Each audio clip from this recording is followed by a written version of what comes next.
Okay. Jesus Christ. I fucked up that intro because I couldn't see through this fucking mask. I fucked up that intro. There, I gotta put my fucking glasses back on. I can't see shit in this damn thing. When I close it, unless I tilt my head forward and look like that, my eyes are actually right here, like underneath where the eye holes are. So I can't fucking see in there. So it's like I gotta like do this to look out. dark helmet to. I can't see shit out of this thing. Yeah, I can't see shit out of this damn thing. There we go. I think this is made for kids. Like I can get my head in it, but like my chin's sticking out and shit, and the eyes are too high up, as if somebody that had a smaller head could fit their head up in there a little bit higher. Because I tried it on both my girls, and they could both wear it and see out of it better than I could. When you close this fucking thing, it's a little bit small. I fucking love it. I'm gonna put it on my shelf back there. I want to figure out how to get it on an Iron Man shelf. The problem is my Iron Man shelf is full of Iron Man, and this is pretty goddamn big. So I'm trying to figure out where I'm going to put this, but I'd like to get it on the shelf somewhere. It's fucking awesome. I just got this in the mail today. One of my subscribers sent it to me, and it's cool. It's got the light up eyes and all that shit. That was really cool. It's fucking nice, man, and it's well done. Great paint job. The inside is all padded and everything, and it's really nice. And then it opens up. It's really fucking nice, man. I just got to figure out where I'm going to put this thing. Because I'd like to get it back there somewhere. I mean, I do have room on my Ultimate Avengers shelf at the moment. So I guess I could put it there for now. Yeah, that would actually take the good nice little void up right there. Because my OCD goes to like, there's nothing in that little spot. Well, yeah, no. And I got Thor is not there right now because I have him over on my desk to make a video of him. My little kit bash. So I haven't done that yet. So he would normally be there, which would even out the shelf a little bit. But still, that shelf's pretty empty compared to like when you look at my Iron Man and Spider-Man and Cap. Like this shelf is pretty empty. So I think this is a good place. My Iron Man helmet. For now. It looks like it belongs there. Yeah. Because he won't fit on the Iron Man shelf. Although I have hit the point with my Spider-Man shelf, I may have to figure out a way to. I don't know that I can fit so much as one more Spider-Man on that shelf. Yeah. If I do, I'm putting parts in them and bins. Yeah, there you go. I don't know how I'm going to fit anymore on there. So I may have to. Like they're on there now, but like it's that situation. They're so packed on there. Anytime I try to grab one of them, like for a video or something, like 15 of them fall down because they're all like practically touching each other. So I don't know what I'm going to do. Yeah, they are. Ooh, first world problems, people. What's up, chat? How's everybody doing out there today? Speaking of first world problems, we ain't got porn music. We don't have porn music. Son of a bitch. Completely forgot the no porn music. Let's get that going there. Hopefully you guys can hear that. Last night, I hadn't adjusted it at all. And people were like, it's too loud. I'm like, what are you talking about? It's too loud. I don't adjust the sound. It's the same. I have it out of 100. I have the porn music at a 6. And that's where I leave it. And last night, everybody's like, it's too loud. It's louder than you are. I'm like, I don't know why, dude. I don't know. So I had to put it down to like a 3. I know yours is not playing through StreamYard, but sometimes I know it's StreamYard will play the music too loud. Even if you got it set really low, it'll like start getting really loud. Yeah, I don't know what was happening last night. Hopefully it's fine now. Just nice, calm, background music, nothing. What? I can't hear you over the music. What? Like as soon as I started my chat last night, it was like the music's too loud. Everybody was bitching and complaining. I'm like, well, Jesus, because it sounds funny. Like I can barely hear it. For me, Yeah, it's I can just barely hear it in the background, which is what I want. I want it to be like elevator music. You know what I mean? Yep. I want it to be overwhelming or anything. Just kind of there to kind of spice up the air. You know what I'm saying? Yep. Let's see. Oh! I see a chat out there that I want to address. Metal Jedi 3 says, "You son of a bitch! Had to try Wendy's nuggets and a Frosty. It wasn't bad. I fucking told you, people." People asked me the other night, "What is your favorite salty sweet combo?" And people were talking about like caramel salted peanuts or chocolate salted caramel and all this shit. And I was like, no. Since I was a kid, I used to go to Wendy's and get the little chicken nuggets and then a small Frosty, and I dipped the chicken nuggets in the Frosty. And I've had people tell me all my life that it sounds disgusting and weird. I'm like, well, you already dipped fucking French fries in your milkshake, right? No, that I have never liked. Now, I haven't tried the nuggets, though. Since I was a kid, I have loved it. I still love it to this day. And I was telling people the other day that you have to try it at least once. I mean, first of all, if you're going to Wendy's, you're probably already getting chicken nuggets and a Frosty anyway. Just take one, dip it into the Frosty, and tell me what you think of it. Got to be the chocolate Frosty, because I know they got vanilla and strawberry now, which they didn't used to have. Those are bastard Frosties. Yeah, I never get those. I don't even want to hear anything about vanilla or strawberry in your fucking Frosty. But I'm telling you, it's delicious. I get it. Chicken dipped in basically ice cream sounds nasty. I understand. If you want a vanilla Frosty, who hurt you? Exactly. Somebody diddled you. That's what happened. But no, I'm telling you, people should try it. Look, if you're getting a Frosty and chicken nuggets anyway, little dip in the Frosty, one bite. If you don't like it, there you go. You don't have to ever try it again. But I'm telling you, you should try it at least once. It's delicious. By the way, TC's here. TC missed the beginning. There he is. TC, you can see I've got the helmet back here. I was wearing it at the beginning of the chat, but you weren't here. And it's fucking awesome. Before you rub it in. Oh, you got your Batmobile. There you go. Nice. And I raise you a Mach 5. Well, you're just a fucker. That's what you are. Didn't you do a video? Complete asshole. You got that Mach 5? Didn't you get that where did you get that? You told me before where you got that Mach 5. I actually got it off eBay. Somebody was selling it. Yeah, it was like somebody didn't know what they had or something. Like it was. Oh yeah, it was. Normally they sell for over $100, and I think I got it. I think just around about $50 shipped. Now, what line is that from? Because I don't remember a Mach 5 that big as a kid. Well, it's from that shitty movie from a few years back. About 2 years back. They did the Mach 5 and the Mach 6, but no, the Mach 6 you can get a lot cheaper because nobody wants it. Yeah. This is made by. Well, the leg room's a little tight, but you can fit a Legends in there. Okay. It's got a sound feature in it, but I don't get no batteries in it. This is made by Hot Wheels. Hot Wheels Yep. Mach 5. So and is that like one? Is it marked as like 1/12 scale, or was it just some random scale? I think it's marked as 1/12 scale. Okay. It's true 1/12 I'll be scale. honest, So. and retroactively, I like that movie a lot. Actually, I think at the time when it came out, it was not what people were expecting. And if you had never watched Speed Racer, which arguably a lot of people did not, like that movie came off as like, what the fuck am I watching?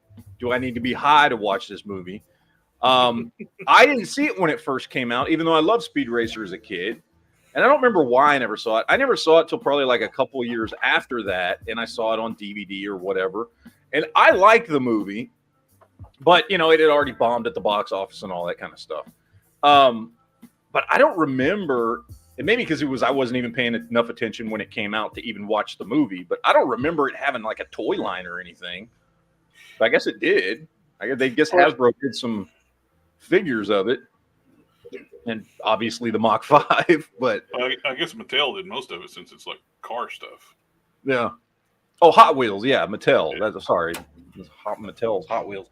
It's got scale pictures, but you can pick up the Mach 6 a lot cheaper than the Mach 5, but everybody wants the Mach 5. Yeah, I mean, now granted, in the movie, the Mach 6 looked cool, but the Mach 5.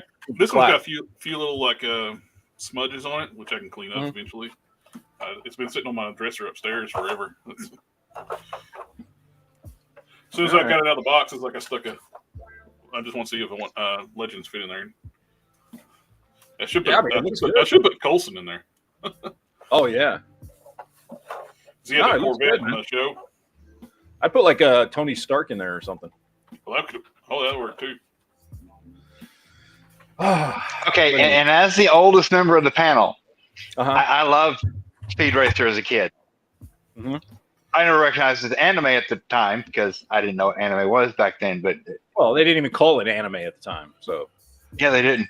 But I love that show. And I didn't hate the movie. I didn't necessarily love it, but I didn't hate it. I can't say I love it or hate it because I've only seen bits and pieces of it. Because all I remember seeing is like a CGI show. Yeah, it's all it's complete CGI. The movie is green screen, and it's done that way to mimic the animation. And I get why they did it. And a lot of people hated it because of that. Like I said, I didn't see it until a couple years after it had come out, and I like it. I don't love the movie, but I like it. Like, it's a movie I'll go back and rewatch once in a while. I'll be like, you know what? I haven't watched Speed Racer in a while.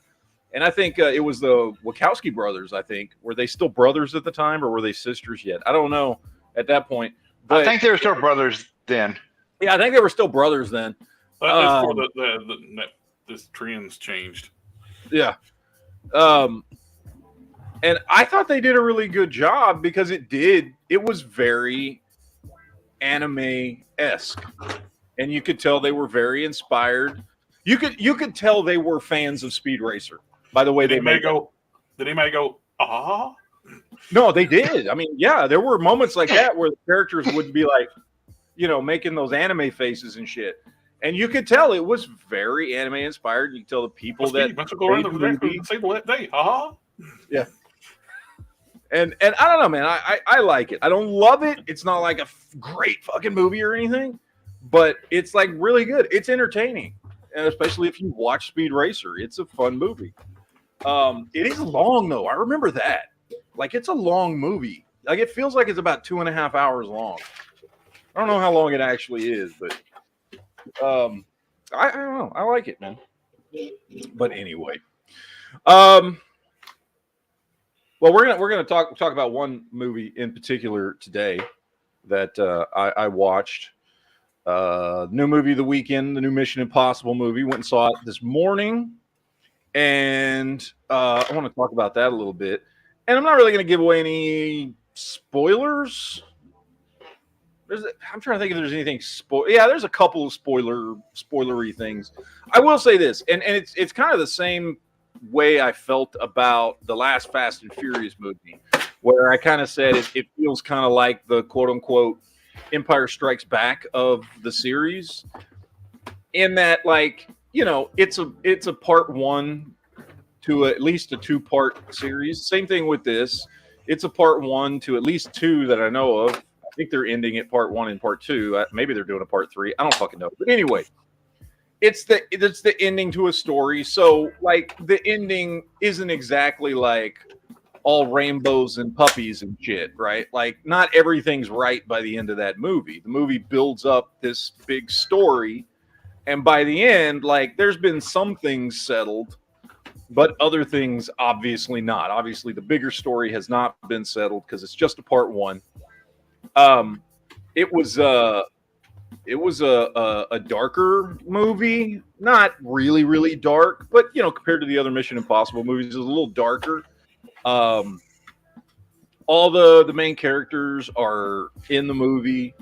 all the side characters and all that kind of shit.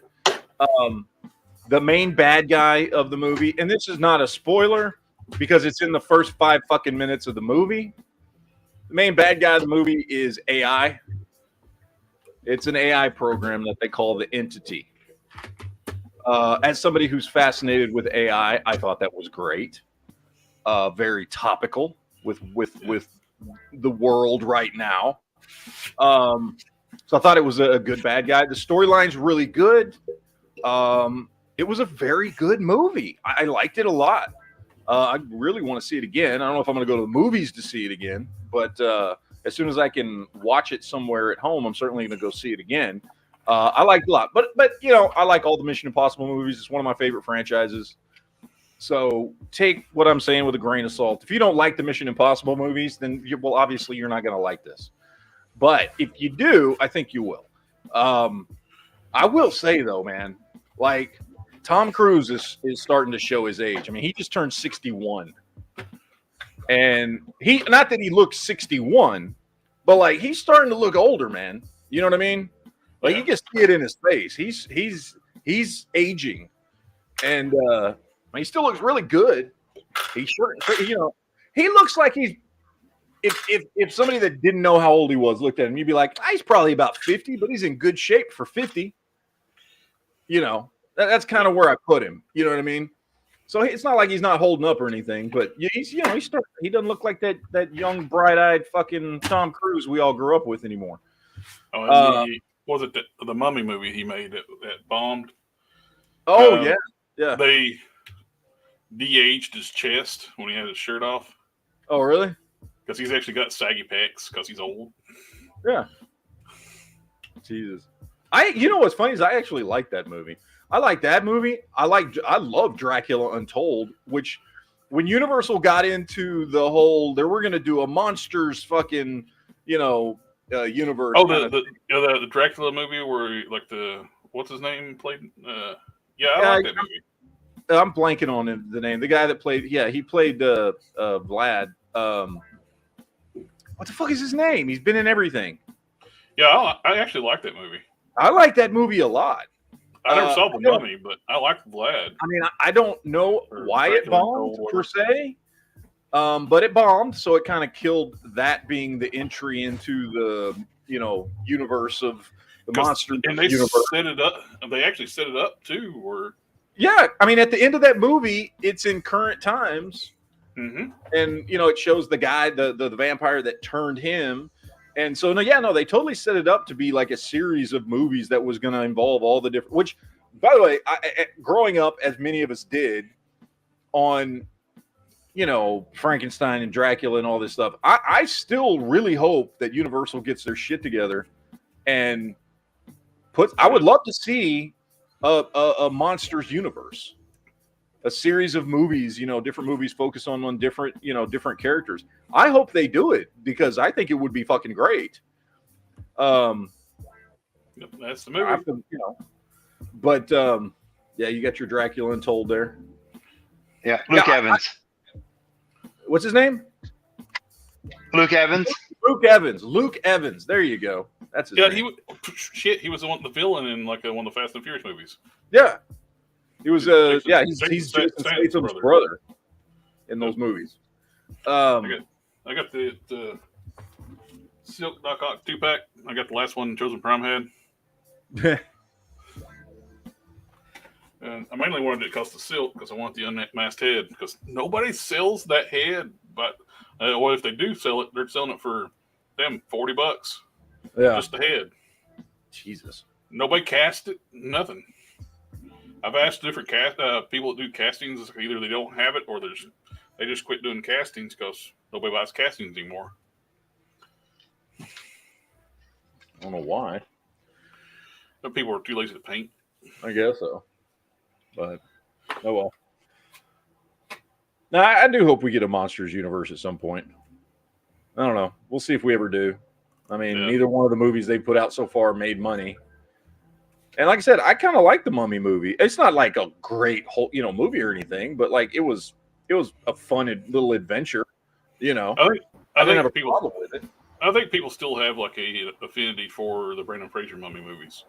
Yeah, no, and I get it. Like those, the first two anyway were fucking phenomenal movies. I love those first. Yeah. That third one, I would love to see them go back and remaster the CGI in the second one because it does not hold up.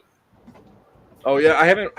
Well, I'm trying to remember last time. It didn't look good. It didn't look good when it even premiered. It looked you took a Scorpion King. The Rock specifically looks like ass in that fucking movie. The Rock does not look good at all. But what it did was give us the Scorpion King, which is one of my favorite fucking movies. In fact, I just watched that again the other night. I watched that one night this week. I don't remember when. I fucking loved Scorpion King movie. Which doesn't really seem to have anything to do with the Mummy movie because it's completely different. It doesn't have anything to do with the Mummy movies at all, except it plays into the whole. And I don't remember how they put it in Mummy 2, but like, you know, he was the leader of a great army that conquered all this shit and whatever else. And so the end of that Scorpion King movie is seeing him become their king. At the end of the movie, he becomes the king of this great fucking army. Very similar to the end of fucking Conan, you know, where he becomes the king, and that's like the last image. So it plays into it that way, I guess, because that whole movie basically sets up that he's a fucking mercenary, and the Arcadians are mercenaries, and you know, there's this evil king that's going through, you know, the ancient world, conquering all the lands.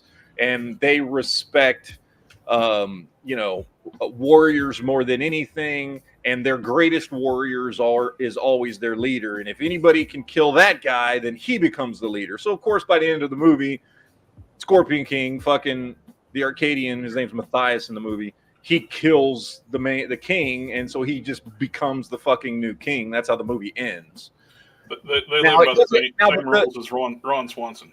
Yeah. Now, the role that he plays in Scorpion King doesn't seem to make sense for the way that he is portrayed in The Mummy, because in The Mummy, he's portrayed as clearly a bad guy that did a lot of bad things and was evil and conquered all the lands and all that shit. Whereas in Scorpion King, he's not a bad dude. He's a mercenary, but like, you know, he's still got humanity. He's not a bad guy, and he kind of reluctantly takes on the role of king at the end of the movie because, you know, he wasn't what he was trying to do.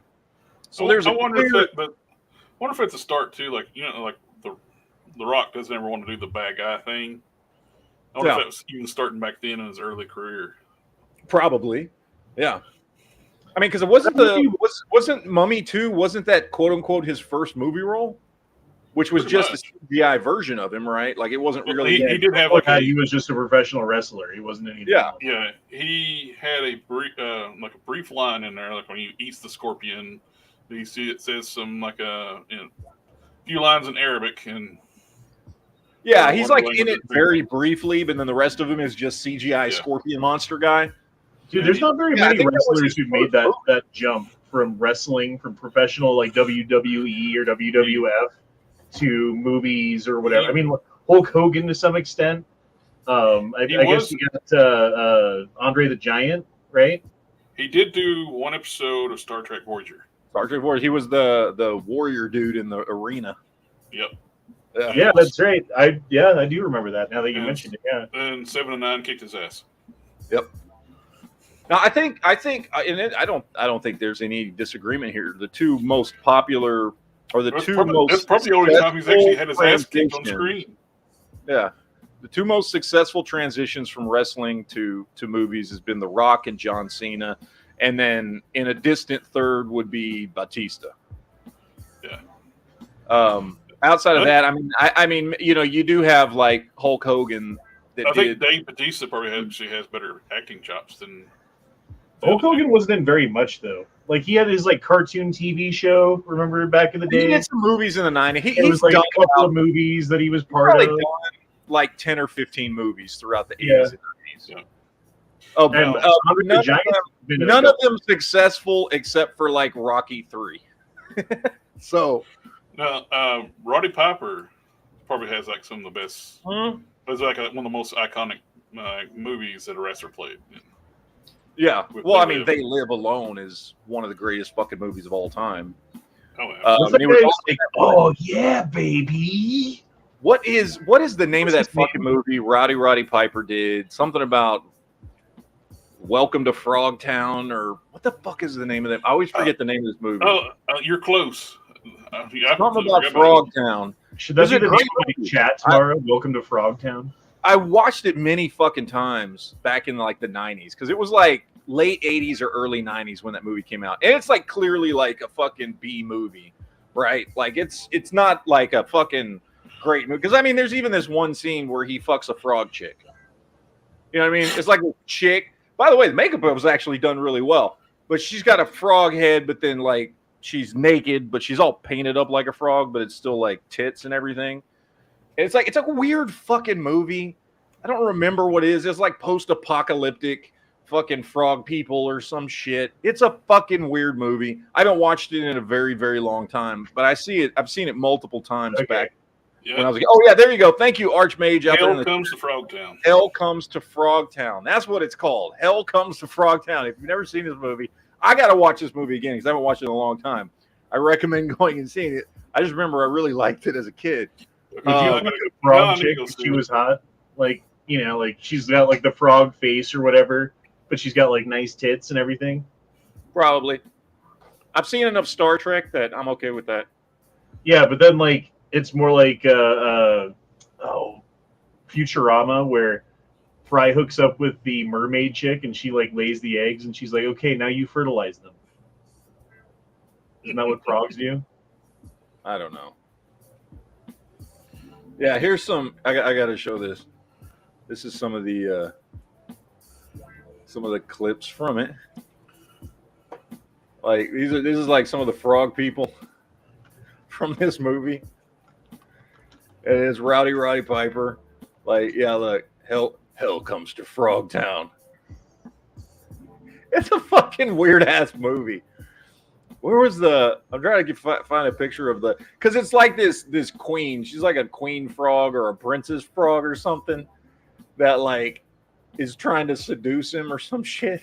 Okay, so there's it's been so long since Frogtown. Return to Frogtown, 1993. Max Hell Frog Warrior, 1996, and then also 1996, Toad Warrior. Oh wow.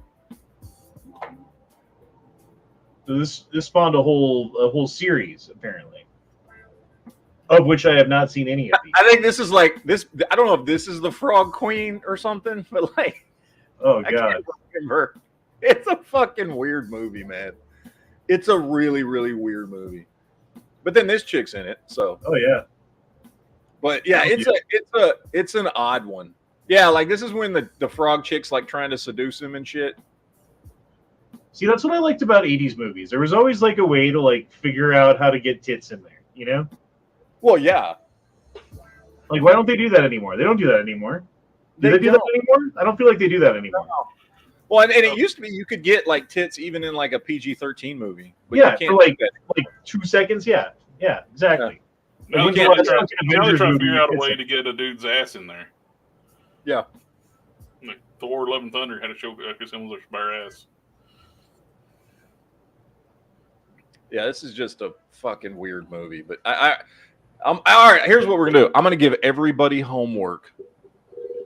Next week, sometime this week, I'm gonna watch Hell Comes to Frogtown, and then I'm gonna give a current review. This is a movie I have not watched since the 1990s. I'm gonna give a review of what I think of Hell Comes to Frogtown next week after I've had a chance to rewatch it. And everybody out there, if you can, find Hell Comes to Frogtown.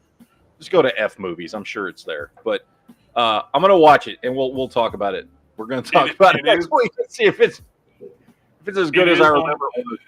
It is on F Movies. It is, yeah. I figured they have just about everything. So,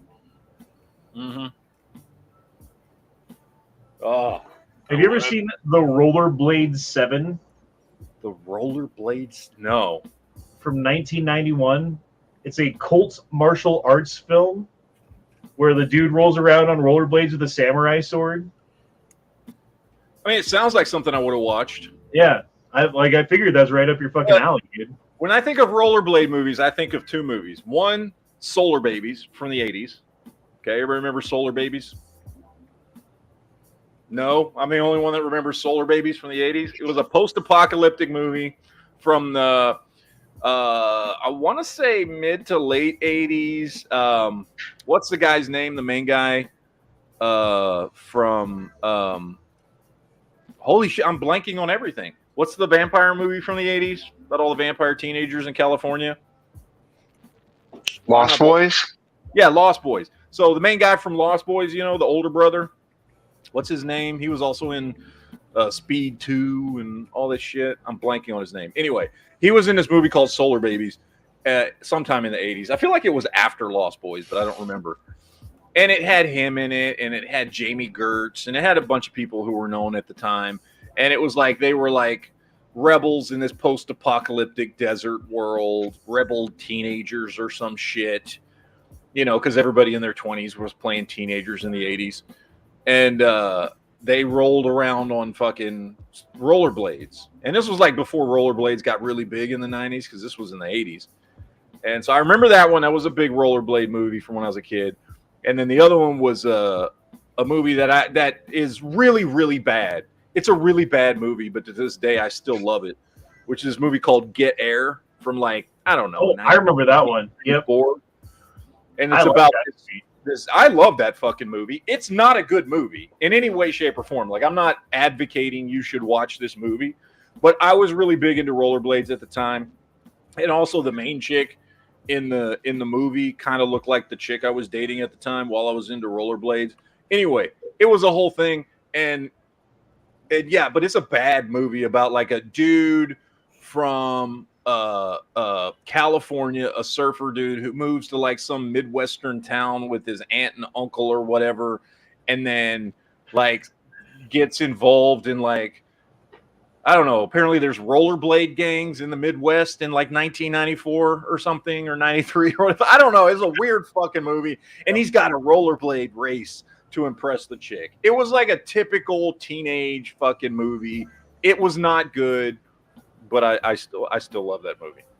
But yeah, this is another one of those weird, obscure movies that spawned a whole fucking series. Look, you got the Rollerblade 7, you got Hawk Warrior of the Wheel Zone,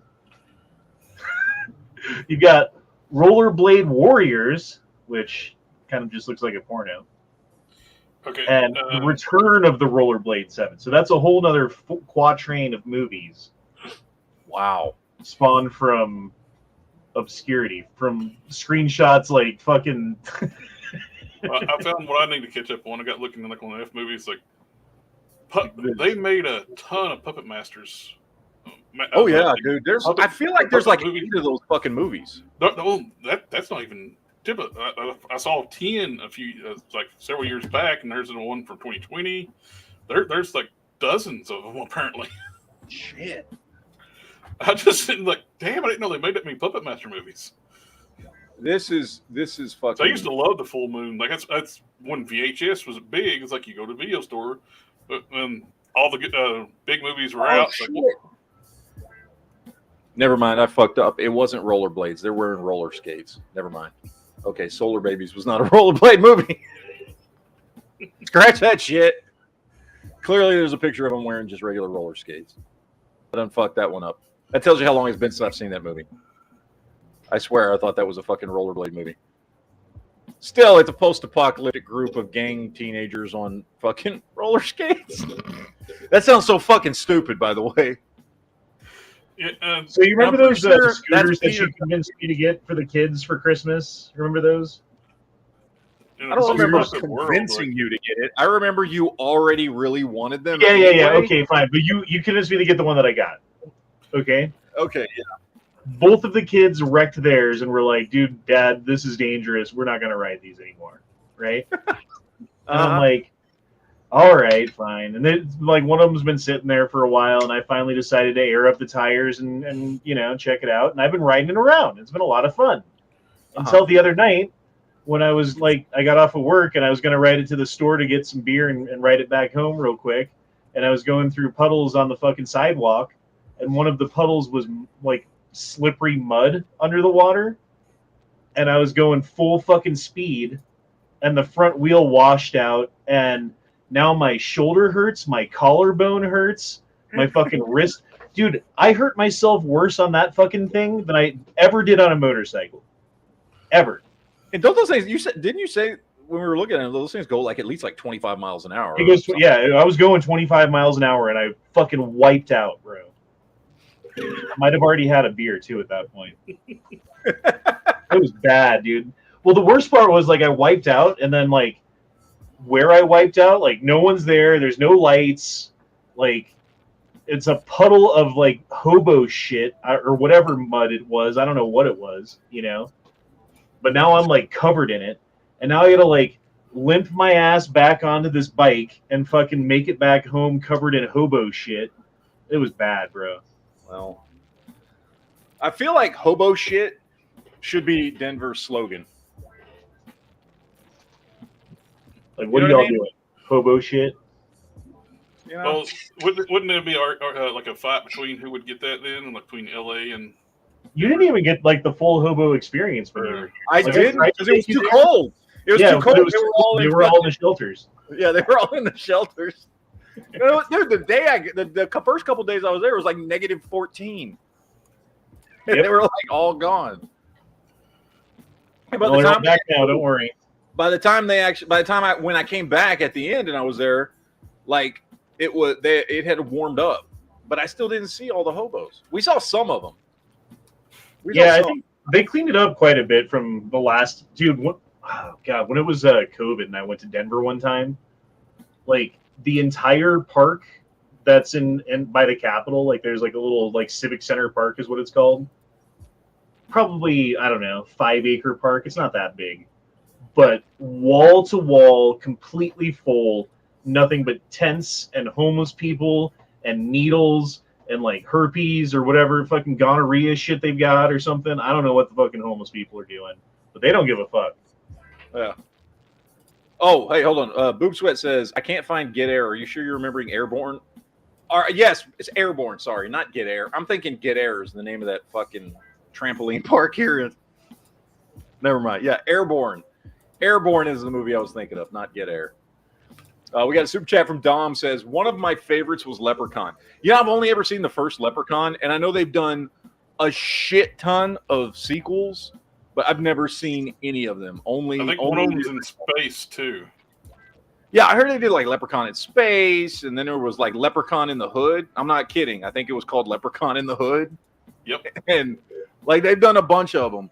But I've only ever seen the first one, and I haven't seen that for a really long time. Like, we're talking about probably when it first came out on, like, HBO back in the early 90s or something.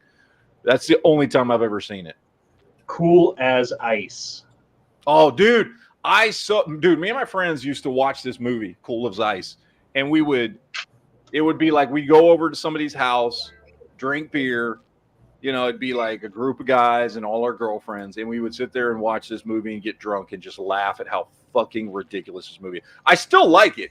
So for anybody that doesn't know what Cool as Ice is, first of all, you have to be old enough to remember Vanilla Ice. So Vanilla Ice somehow, in some universe, gets cast to be the lead in this movie where he is the leader of a crotch rocket motorcycle gang. Mm-hmm. That comes into this and my hero town, and your hero in that movie, yes, and comes into this small town, and I don't even remember what the conflict is outside of just the people in that town hate that they're there, and of course the girl likes him. There's the quote unquote hot chick, and she's got like a pompous rich father, and who has a boyfriend, who's got a Lamborghini, who's got a boyfriend played by, and I'm blanking on his name. He was the original Superboy from the Superboy series back in the late 80s. He was the one that originally got fired for, I don't know, he was drunk driving or something. And he did the whole first season of Superboy. And then they fired his ass and replaced him with Christopher Gerard for the remaining 2 seasons, who was a much better Superboy. But anyway, he was the original Superboy. I don't remember what his fucking name is. I don't remember the actor's name. Because the only 2 things I've ever fucking seen him in were Superboy and Cool as Ice. And he was like the asshole rich boyfriend that didn't fucking want her hanging around fucking Robert Van Winkle's motorcycle leader dude. And it's it's such a ridiculous fucking movie, but it's so wildly entertaining if you just sit back and watch it for it being ridiculous. And fucking Vanilla Ice cannot act for shit, which should have been expected, by the way. Like, I don't think anybody got him for this movie thinking, oh, this is going to be fucking great. We're going to win an Oscar for this. He's fucking horrible. In fact, all the actors in this movie are fucking horrible. The dialogue is dog shit. Plot is, I don't even remember the fucking plot other than what we just described, which was him and his gang roll into town and he likes the girl and she likes him and nobody likes that that's happening. And like, I do know at some point he jumps a ramp on his motorcycle, but I don't remember why. He jumps the boyfriend's Lamborghini like a ramp. Yeah, there you go. For a fence to get away from him, if I remember correctly. Yes. Because you can totally do that on a Gixxer 750. Yeah, absolutely. Of course you can. Especially one from 1991. It is such a ridiculous fucking movie that you should definitely watch Cool as Ice. It's insane. It's so of its time. Because here's the thing. They made that movie right after the, let's be honest. Okay, he's known for one goddamn song. Can anybody name another Vanilla Ice song? No, of course you can't. Ninja Rap. Well, okay, that doesn't count because it was in a fucking movie. But you know what I'm saying. So essentially, this was right after Ninja Turtles 2 came out. Somebody thought it was a great idea to put him in a fucking movie.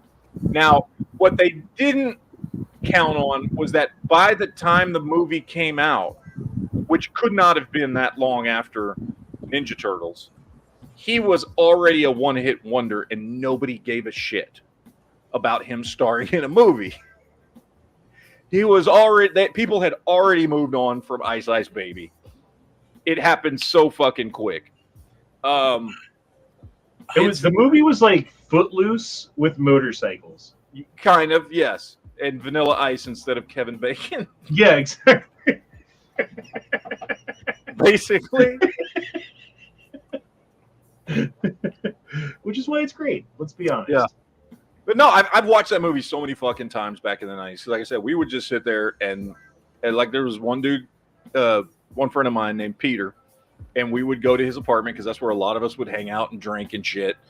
And, it'd be us and all our girlfriends, and we would go over there and get drunk and watch Cool as Ice, like over and over and over again. It was just a fucking thing. That also may contribute to the reason why I don't remember this movie much, because we were always drunk when we watched it every fucking time. But it's something I would urge everybody to watch it at least once, just for the hell of it. Especially if you're old enough to remember Vanilla Ice. Come on, you got to watch this movie. Duke, you're here. I assume you're already asleep. No, I'm here. Oh, you're not. I thought we were starting at 8 o'clock Central, but I was wrong. No, it's 7 o'clock Central. But I figured it's 8 that o'clock your time. Yeah, I know. 7 o'clock. Oh, man. I found your Hell Comes to Frogtown on the internet site. The F movies. All right, cool. It's on yeah, I'm definitely watching that this week. I'm watching Hell Comes to Frogtown this week, and we will talk about it next week. We're going to do a full review of Hell Comes to Frogtown. Now it's been probably 25 years since the last time I watched it. I have that on my favorites list on the website. It's already there. You go. But no, Duke, are you old enough to like really remember Vanilla Ice? It was a thing that my cousins liked, so I liked it without knowing what it was at a time. Okay. So yes, just that much though. It's like same thing with Crisscross. Remember that? Oh yeah. Yeah. So I was into it, but like I was into it because my cousins were. By the way, best Crisscross song ever. Do you know what it is? Crisscross Applesauce. I missed the bus. No. Best Crisscross song ever is the Crisscross song they sang to do a Sprite commercial. You put the can in your hand and just pop the top. I know that whole fucking song by heart and have since it came out.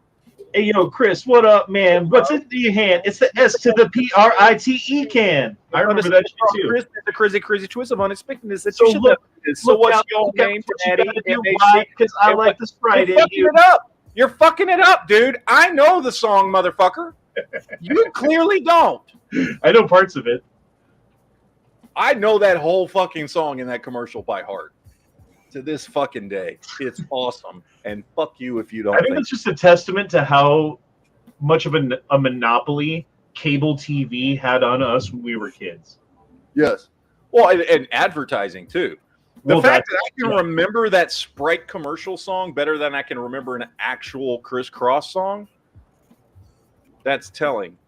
Probably because I saw that Sprite commercial more than I ever listened to fucking Criss Cross, but I'm just saying.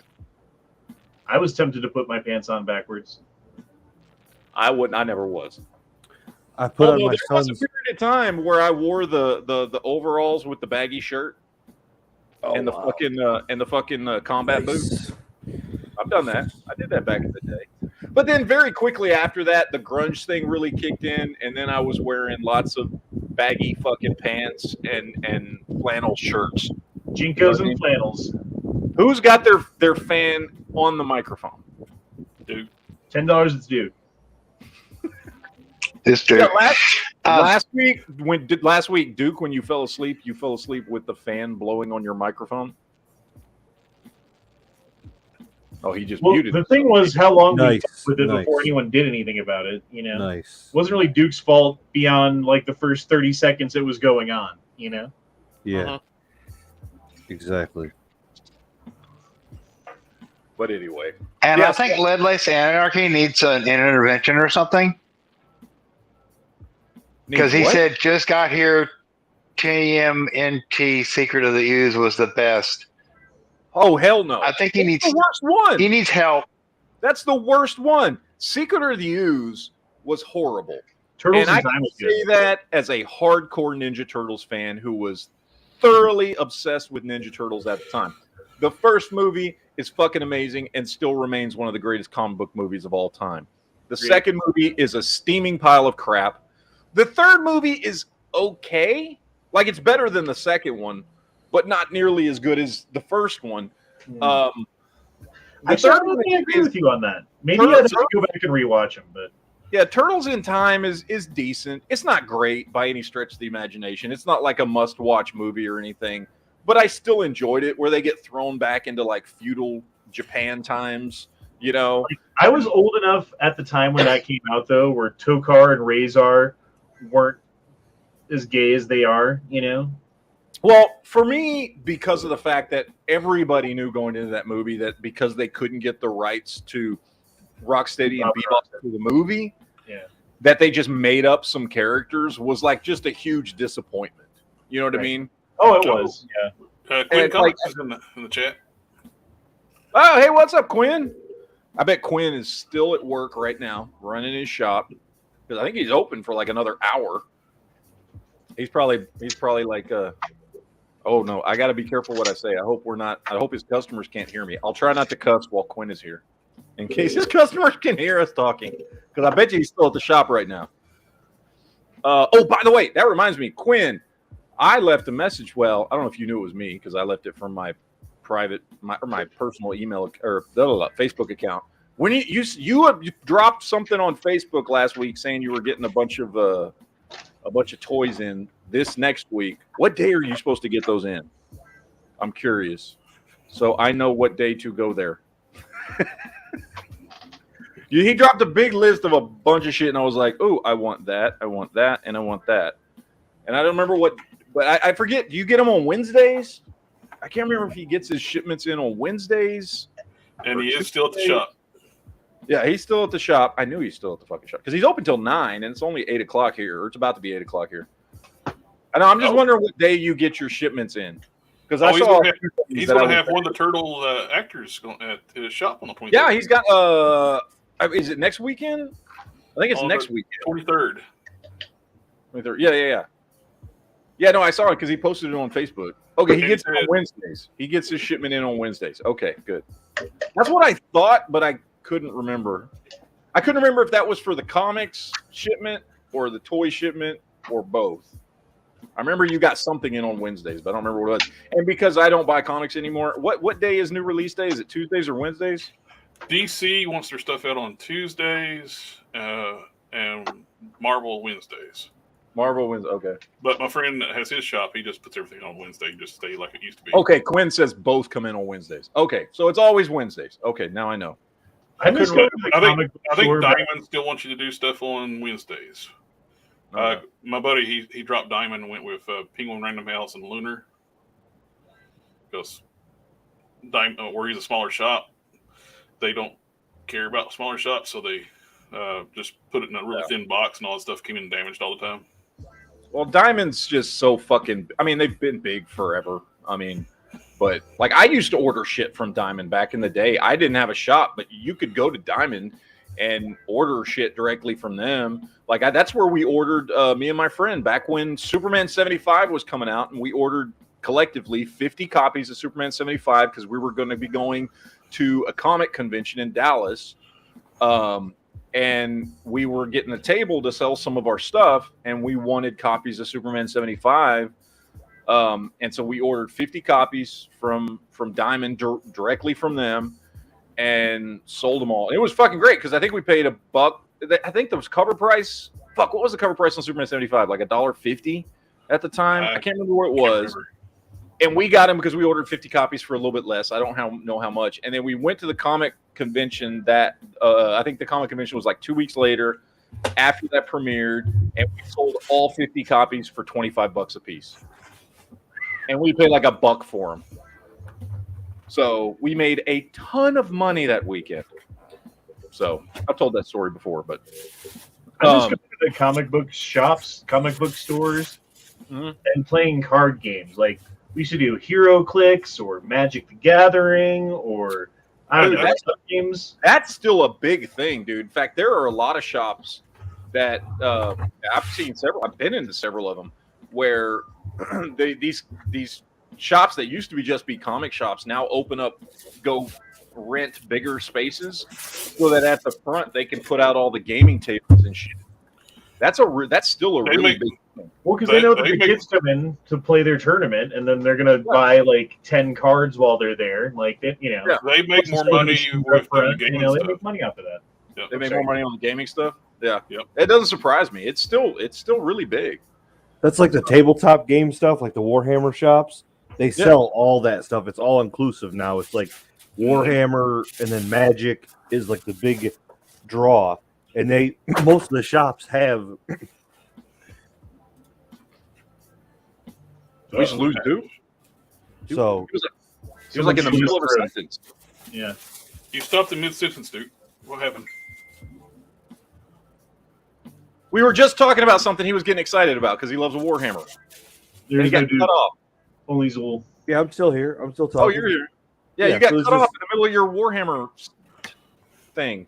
Yeah, just the places that sell the Warhammer and the Magic, they all sell in the same place, and they have the gaming areas because that's the big draw. Nobody's got a space in their basement to play, so everybody gets together at the shops and they spend a bunch of money. Yeah, I've been to a few shops. It does smell like nerd in there. It does.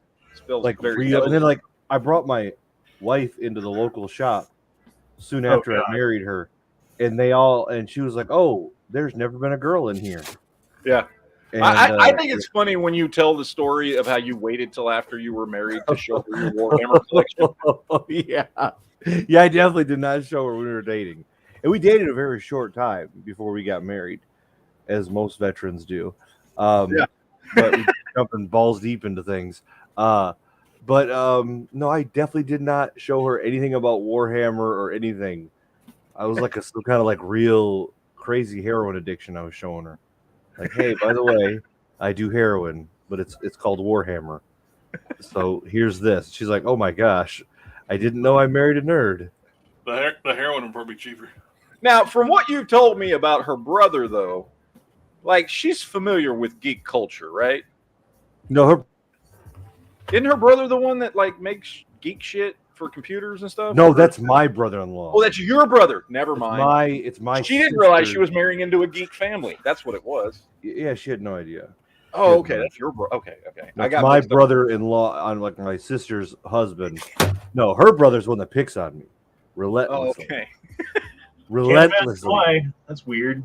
Yeah, he found a picture of me where like at 10 years old I got a fedora on, I look like Chunk with a fedora. I'm just saying, it's not a. He loves to use that picture against me. Do you ever do the truffle shovel? I may have done that at that age. It's a dark time. Hey, but not as an adult, right? Never as an adult. Okay. Just checking. I got these on clearance today. Yeah, I saw that shit you sent me. I need that Emma Frost. Not that I give a shit about the Emma Frost. I just need that fucking Build-A-Figure. I need that leg piece. Oh, you mean like this? Yeah, fucker. I just need the leg piece. I want to build my chode. That's for those of you who don't read comics. That's a character named Chode. People try to say, "Oh, that's not how you pronounce his name." No, it is. His name is fucking Chode. I don't give a shit what anybody else says. His name. Well, they didn't start putting that apostrophe in the middle of it until later on. They always call him. It was Chode. Now it's like, no, his name is Chode. Whatever. It's Chode. I think we need a soundboard with Matt saying, "I want to build my Chode," as one of the sounds that you can build my Chode. I ate Chinese earlier, so I am working on that. But that's a different thing. That's a fucking great figure. Yep. That made my top 10 Marvel Legends last year.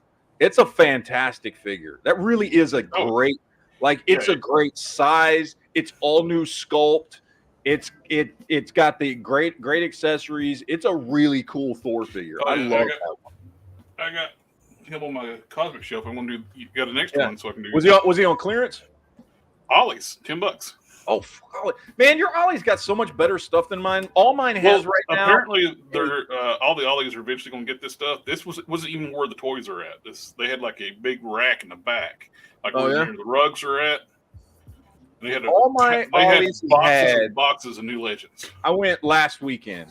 My Ollie's had, of course, the Eternals that nobody gives a crap about, and a whole bunch of the MCU US Agent, which is cool, except I already have two of them because I've got one done up as a Bucky cap, and then I've still got the John Walker US Agent. So I've already got two of them. Where the hell did these come from? Where's the US? Hold on, where's the US Agent one? Can you show me a picture of that? I love US Agent. Oh yeah, I'm a super big fan. Yeah, it's here. Look, I'll pull it up. Hold on. What's so great about US Agent? I liked him in the comics. I liked the color. He's a great character. And I'm big on alternates. Yeah, so this is the US Agent from the MCU. Okay. So Ollie's currently has both the comic and that one. Yeah, I don't have the comic. But it's Duke. Did you ever watch Falcon and Winter Soldier on Disney Plus? But now I want to because I know that he's in it. So yeah, because John Walker is in that, and it's somewhat similar to the comic in that in the comic Captain America quit, and they brought in John Walker to be the new Captain America, but then eventually he wasn't Captain America anymore. He became U.S. Agent with the black costume. Yeah, that's so it's what I like. That. So in that show, because actually, here's a picture. So first, he's Captain America first. They have him. He's a soldier, and they bring him in to be the new Captain America because Captain America went back in time to relive his life with Peggy Carter, which I completely get. She's hot, right? But he starts off in this costume, and then at the beginning of that show, and then by the end, he's in this costume. He's in the black U.S. Agent costume. Oh, I love that. So I like the alternate costumes. I liked when the Iron Man cartoon that came out in the 90s. Mm-hmm. They had a whole toy line of alternate Iron Mans. I had tried to get as many as I could, just because I dig that stuff.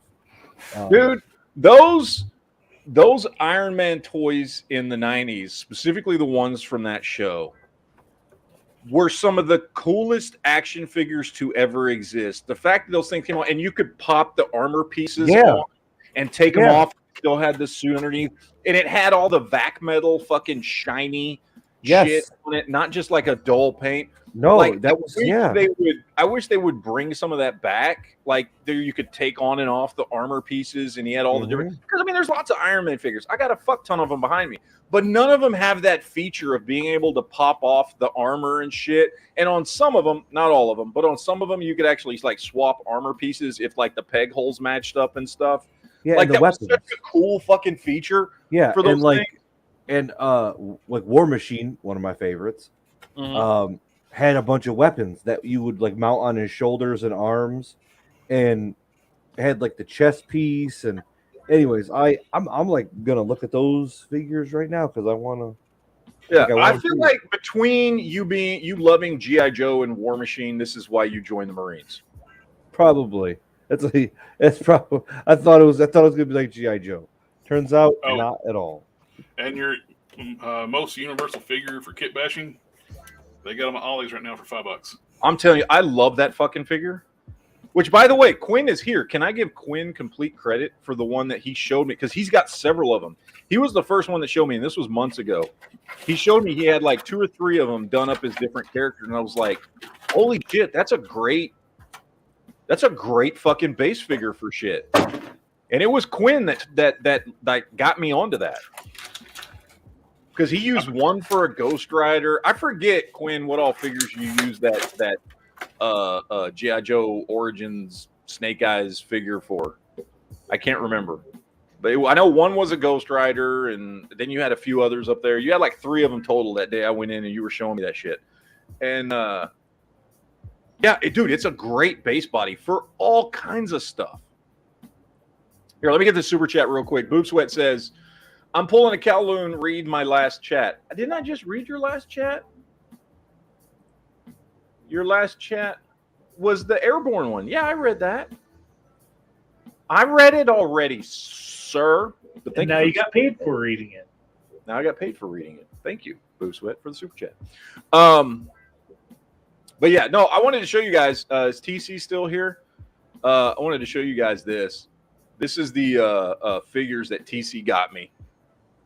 That I just got in the mail yesterday, and he sent me the John Wick, he sent me these guys, and he sent me that Iron Man helmet behind me. These are the Diamond Select zombie figures. Now he got these off of AliExpress, but I'm gonna tell you what, I've seen a lot of knockoff stuff, and I'm not saying these aren't knockoff, but if these are knockoffs, they are really, really, really good, like really, really good knockoffs. And this camera doesn't do it justice. But like the paintwork on these things is phenomenal. Just the shading and everything that is done. And the fact that they have, and you're not going to see it on camera, but they actually have the 2007 Marvel copyright logo on the bottom of them. They're really, really good. His skull cap pops off and everything. I've got it on because I don't want to lose it. Like, I don't know if these are quote unquote knockoffs or if they are like factory seconds that are being sold. I don't know. I really don't know if they're actually, if they're what they are. I mean, I know he got them on AliExpress, so I assume they're knockoffs, but they're really damn good. Like really, really damn good. And I love them because I love zombies and I love Marvel, and Marvel Zombies is the perfect combination of that. So thank you, TC. But the other thing I wanted to show you guys. What did you think of the Marvel Zombies comic? I liked it. Here's the thing. I've never read the Marvel Zombies comic because it came out during a time when I didn't read comics. Yeah, it was which cool. Was like what, early 2000s, mid 2000s, something like that. I wasn't reading comics at the time. Oh, it's fun. It's fun. It's a fun read.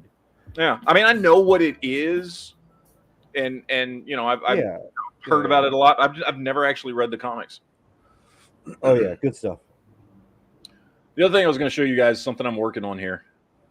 Now, I showed Jared this last night, but I'm working on a Doomsday here.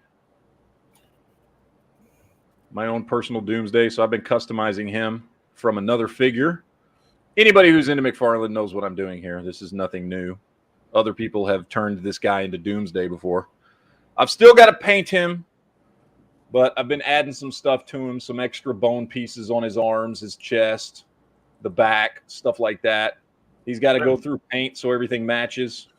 Those bone pieces from the bat cycle work. Dude, so they well, work great. They work fantastic.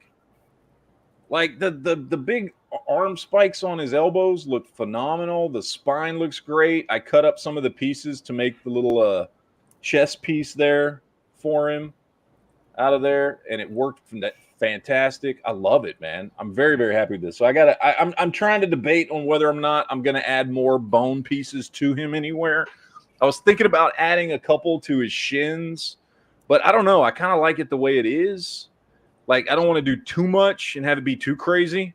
When are you going to start selling these or something? Jesus. Never. I'm not good enough to sell these. Jared's good enough to sell his. I'm not. I just don't. Yeah, you just don't. But I mean, both of you have enough shit to like just open a storefront right now. Like, Jesus.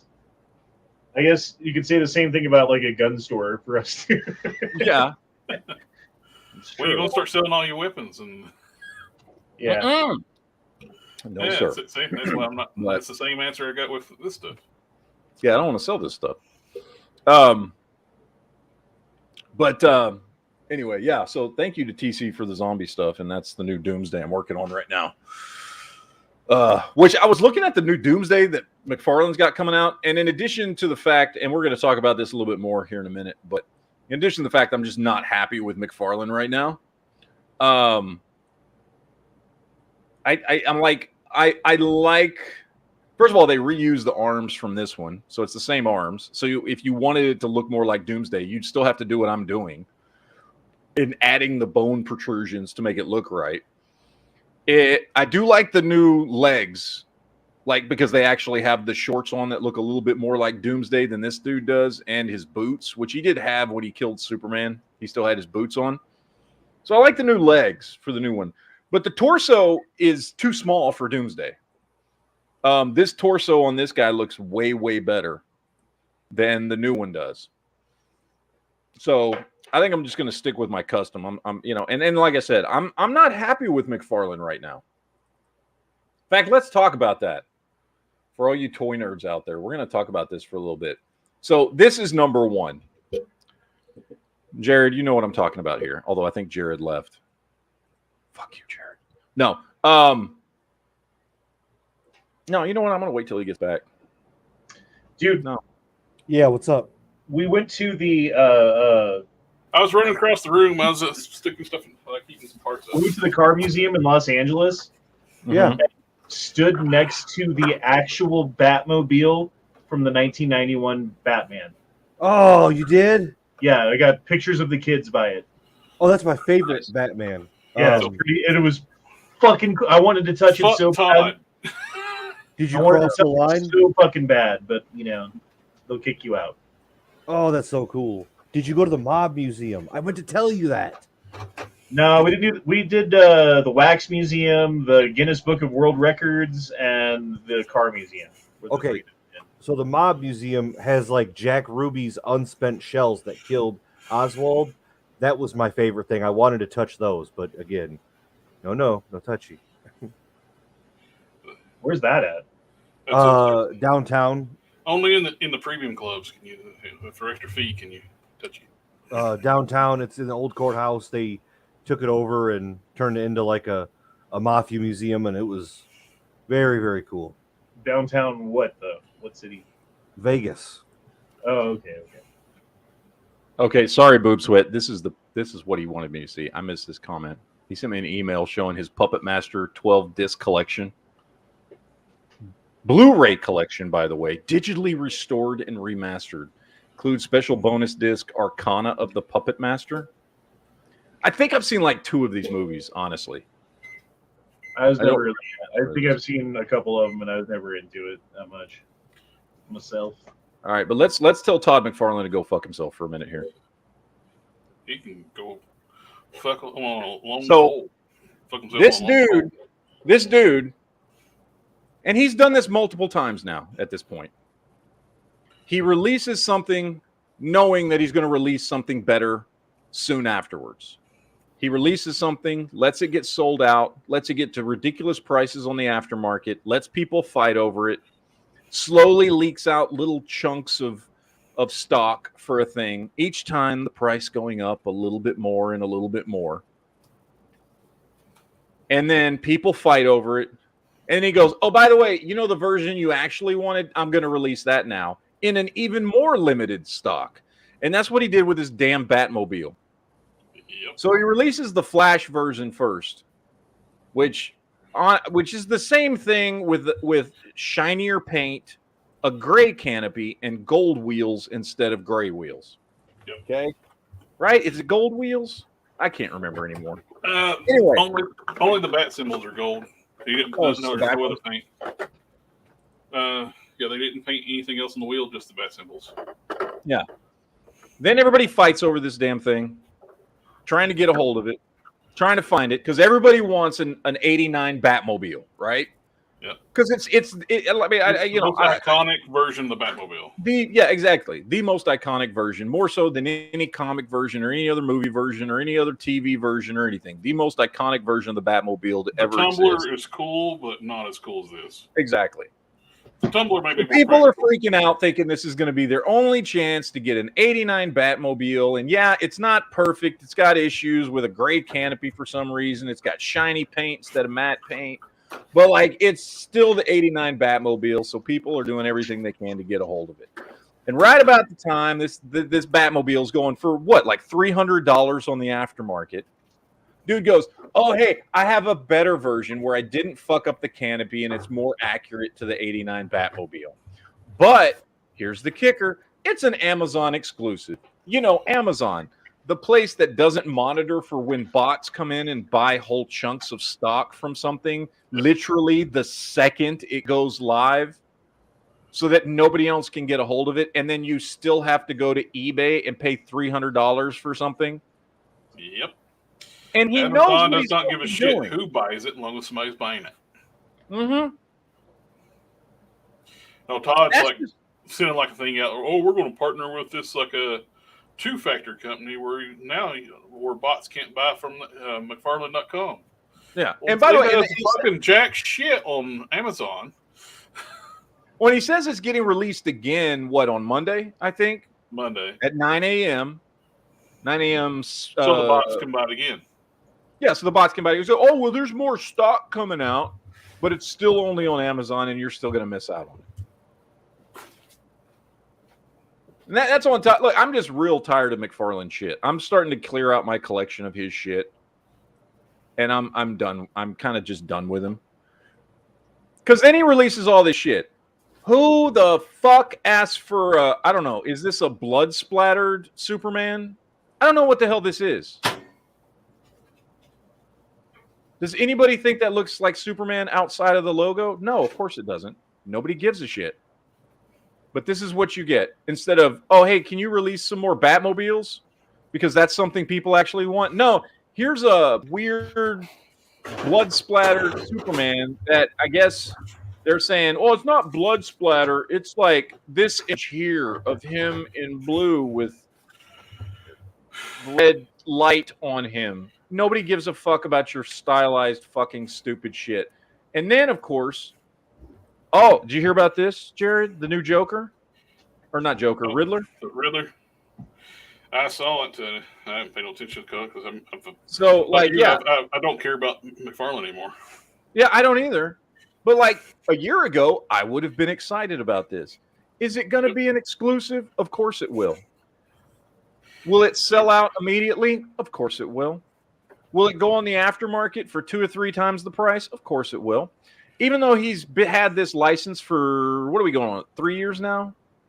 Is it 3?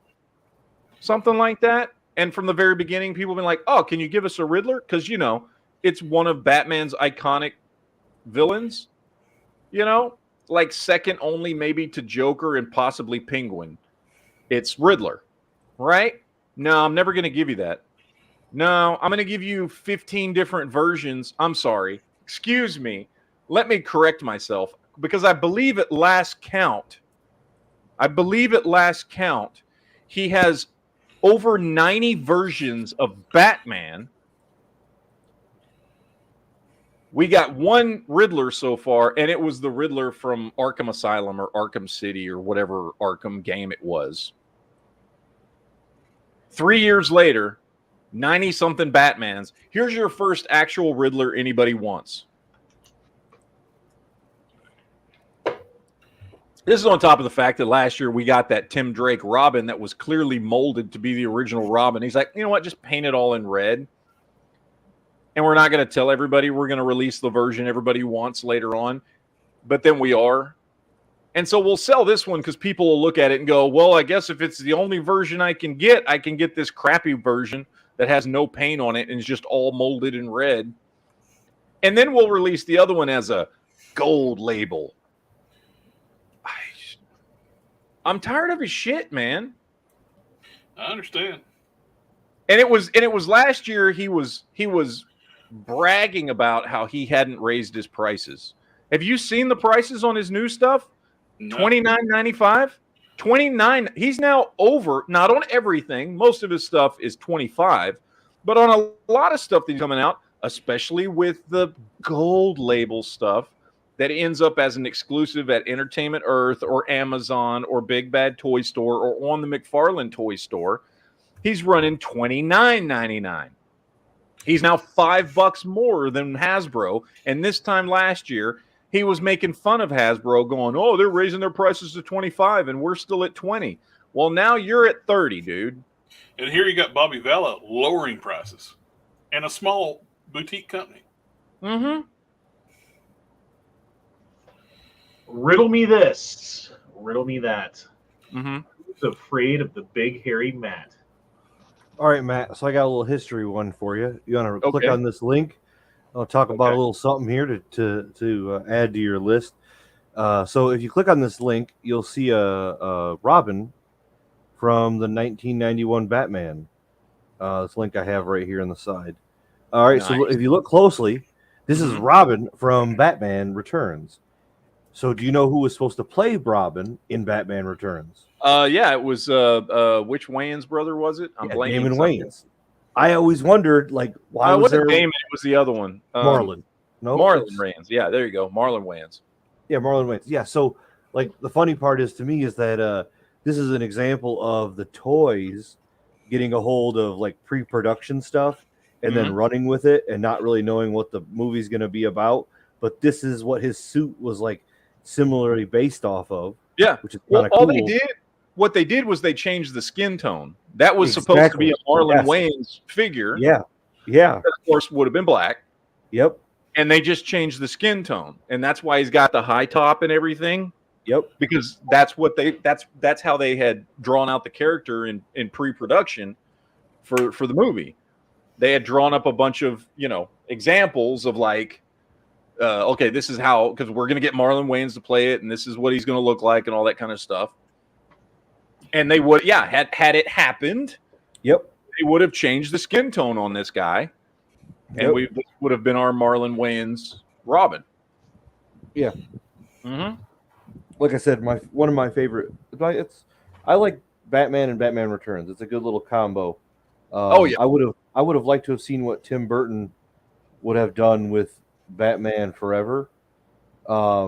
His style was kind of dropped when they went to Batman Forever. It went to that kind of like punk techno kind of style. You know what I mean? They dropped that like noir gothic feel, and I thought that was a.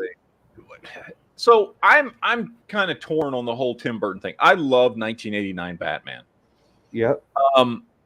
I don't think Batman Returns is anywhere near as good as the original.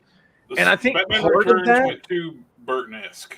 Yeah, part of that, that's what I'm saying, is like part of that is I think just because they kind of let him just turn it into a Tim Burton film instead of a Batman film. And he was much more reined in the first movie. But the first movie was a huge success, so of course they just kind of let him go crazy with the second movie. And while I still like the movie, it's too much of a Burton movie and not enough of a Batman movie. It feels too Burton-esque. And so, and that's why I don't like it as much as the first one. Even though it was cool, you had multiple villains. It was cool. Yeah, Batman's in it only like 18 minutes. Do you know that? Yeah, I know. He's got like 18 minutes of screen time. That's rough. That's really rough. I will say this, and it's not a popular opinion, and I've said it before. I am not a fan of Tim Burton movies. I don't like the style. I don't like the kind of satanic, fucking dark, weird, fucking disgusting underbelly of society that he likes to fucking bring forward, or whatever that stylistic thing is called. I don't like he always has the same fucking actors play the same fucking roles in every fucking movie that he does. I didn't even really like Nightmare Before Christmas. It gave me motion sickness from the stop motion animation when we saw it in the theater. Emo goth. Have you tried watching it with a lot of black eyeliner on? That might change your opinion. No, here's the thing. I like Tim Burton movies depending on what the movie is. Like I love Beetlejuice. Edward Scissorhands I think is a really good movie. I like the first Batman. Beetlejuice is the same as Edward Scissorhands? I never paid attention. Yeah, that's Tim Burton. I think when the story calls for that Tim Burton-esque style, that when it is kind of a weird, I can't even really describe his style, but everybody knows what I'm talking about. He just stretches. I think sometimes it really works with the story and the characters. I think sometimes his style works, but sometimes it just doesn't. So Edward Scissorhands was too much. Like at that point, I was like, okay, you can do too much of something. Well, I mean, it was a weird, surreal, fantasy, dark movie, and the story fit with that, and so I like it for what it is. It's this weird, surreal, gothic, goth take on the story or whatever. And Never should have let him do the same way that Beetlejuice did. Willy Wonka, that was terrible. The whole Willy Wonka movie is a steaming pile. That was seriously bad. Yeah, and it almost ruined the original for me. I didn't ruin the original for me. Although they're coming out with a new one, and they just dropped the trailer a couple days ago, and it's a prequel. It's Willy Wonka as he's becoming big, like him trying to start his candy business and shit. And the guy that plays Willy Wonka is the kid from Dune. I don't know. I don't remember his name. The trailer looked great. I hope it's not a bad movie. It's not, and that's the thing. It's not retelling the story of Willy Wonka and the Chocolate Factory. It's an origin story of how he became Willy Wonka. You know what'd be cooler than that, though, honestly, is if they went back to the original literature, of which there are not prequels, but sequels to Willy Wonka and the Chocolate Factory, wherein I forget the kid's name who fucking wins the Chocolate Factory, his story of what he does with it and stuff, honestly, they're really well written. They're time tested and have good storylines and character development and everything with them, that they don't have to just pull out of their Hollywood ass and spin their fucking bullshit into it, because they always do that these days. And if they don't, I'm surprised. I'm honestly surprised when a movie comes out and it's not shoving propaganda down my throat. And that's terrible. That's the fucking time that we live in, honestly. I mean, I don't know. I never read any of the books. So I've only ever seen, as a kid, I watched the original Willy Wonka and the Chocolate Factory. That's my whole understanding of it, So I don't have any attachment to the books. Never read them, anything like that. And I don't know if this movie's going to be good. We never saw it in the movie theater. I have no idea.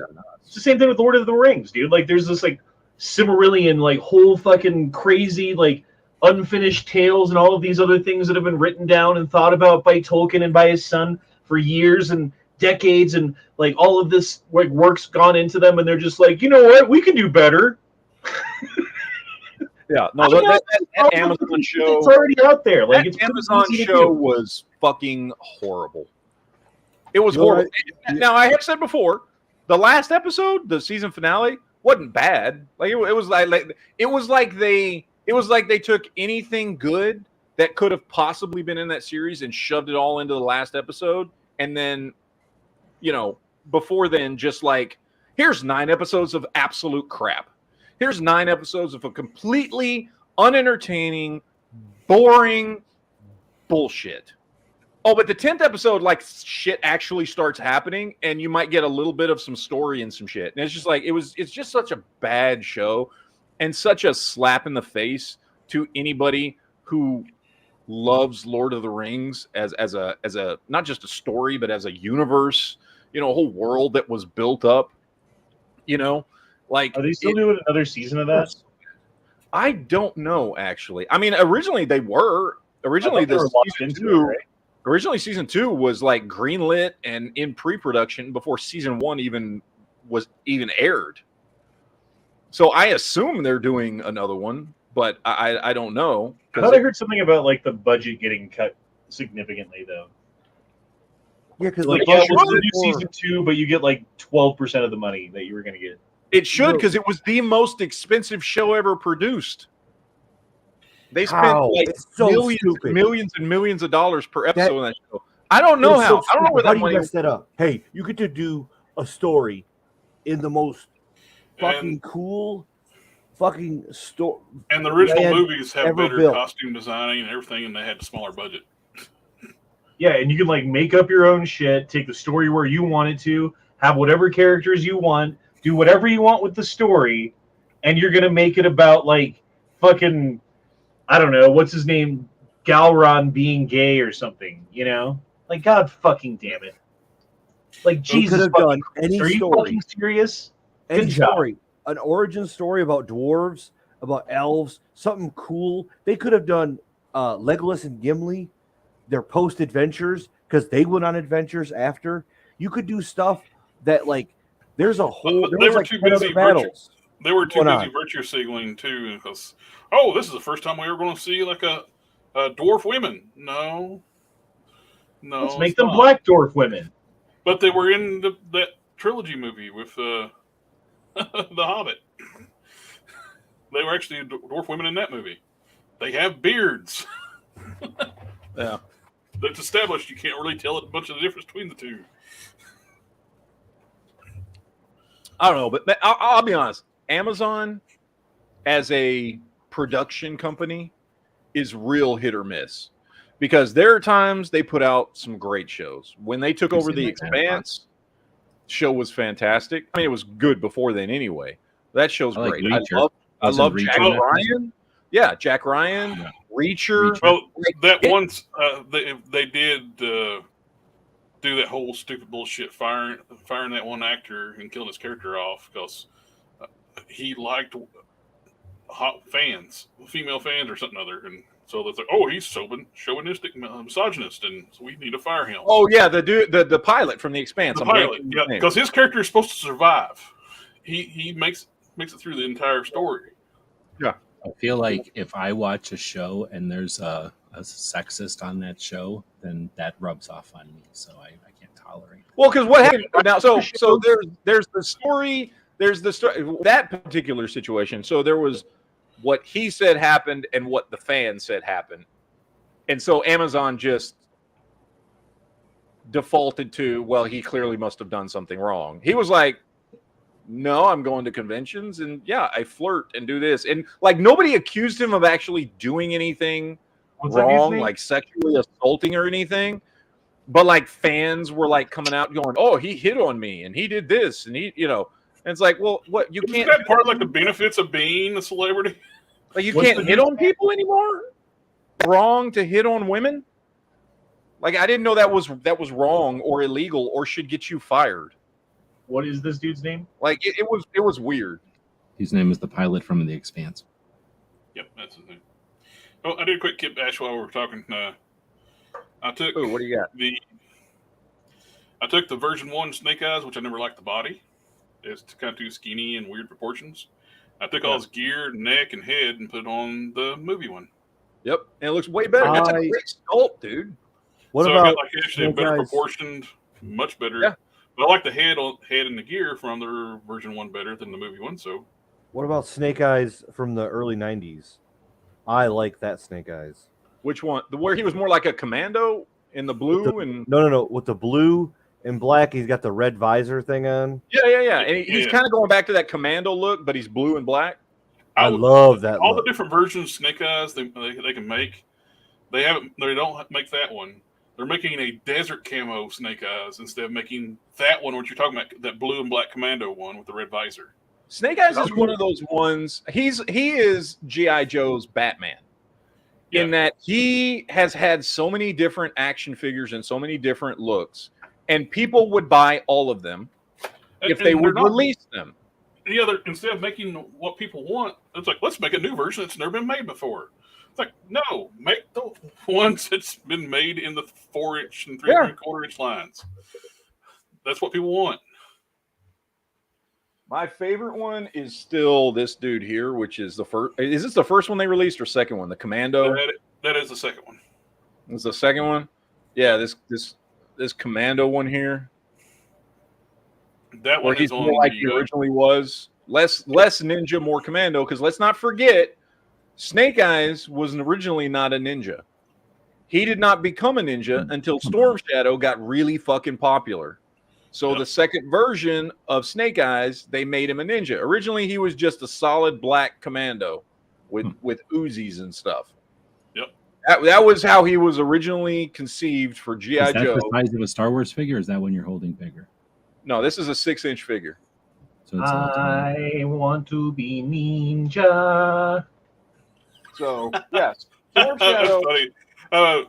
I've sent that to a friend of mine that he found the hand ninjas at Ollie's, which when I went to Roanoke, they had them too.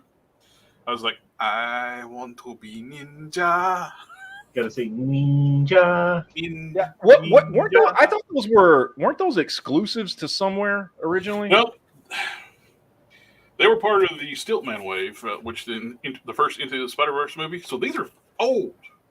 How in the hell they're starting to show up in cases at Ollie's? I don't know. I've got one that I picked up. I don't even remember. I never even saw this on the shelves when it came out.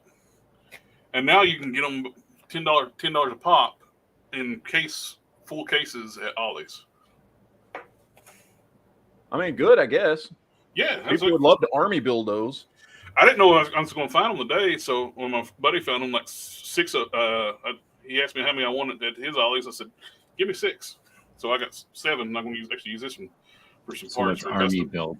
Putting like a ton of them together on a shelf. And this is the most clever army builder figure they ever did. Stiltman. You just keep adding to his legs. The ninjas come with the stilt legs. So the more troop builders you build, the taller you can make your Stiltman, which is the most brilliant thing they ever done with a Build-A-Figure. And having it be a troop builder to work makes it taller. Mm-hmm. And they have not done anything like that ever since. Yeah, no, I checked my Ollie's last week, and they had nothing I gave a crap about. I may check again this week, but I doubt they're going to have anything good. I think they're just now starting to hit. I stopped at the one closer to me. They didn't have anything but the old stuff. And I went to one where in the city, about half an hour away, and that's where they had all that stuff essentially today. What's this, a toy store or like a Target? Ollie's, it's like it's like Big Lots. It's like budget Walmart, kind of. Like they get stuff that a lot of the stuff they get is clearanced out stuff from other larger retailers or manufacturers who have like Big Lots then, but a chain. But they also have new stuff too, and you can go there and buy food and things like that. You can buy clothes there.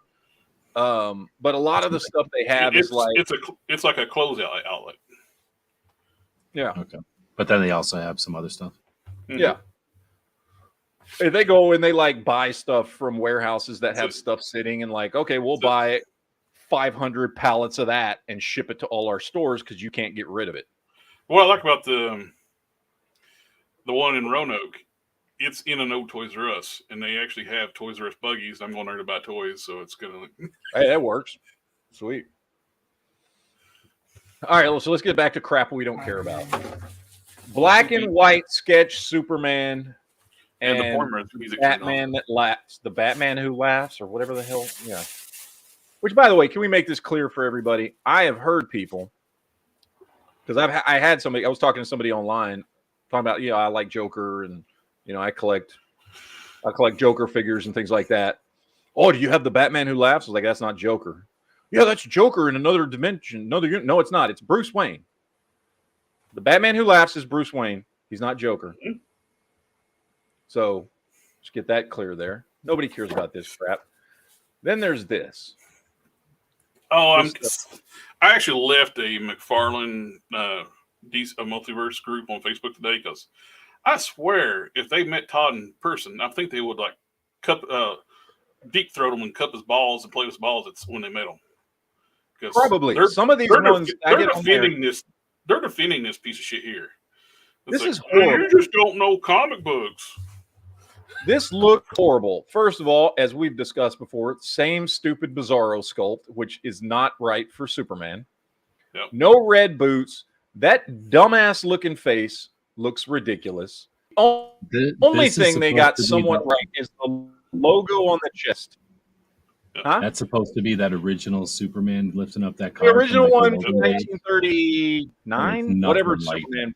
Yeah, the original Superman. Literally right here on the card, he has red boots on the card that comes with the figure, yet no red boots. Well, it's got, then they like people are trying to defend it. They show some of the panels inside of a 1938 comic book. Some of the where they were saving on ink. They don't have them painted red. They don't care because it was like they didn't know it was about to be Superman, so they're just like, oh well. Yeah, this is the first.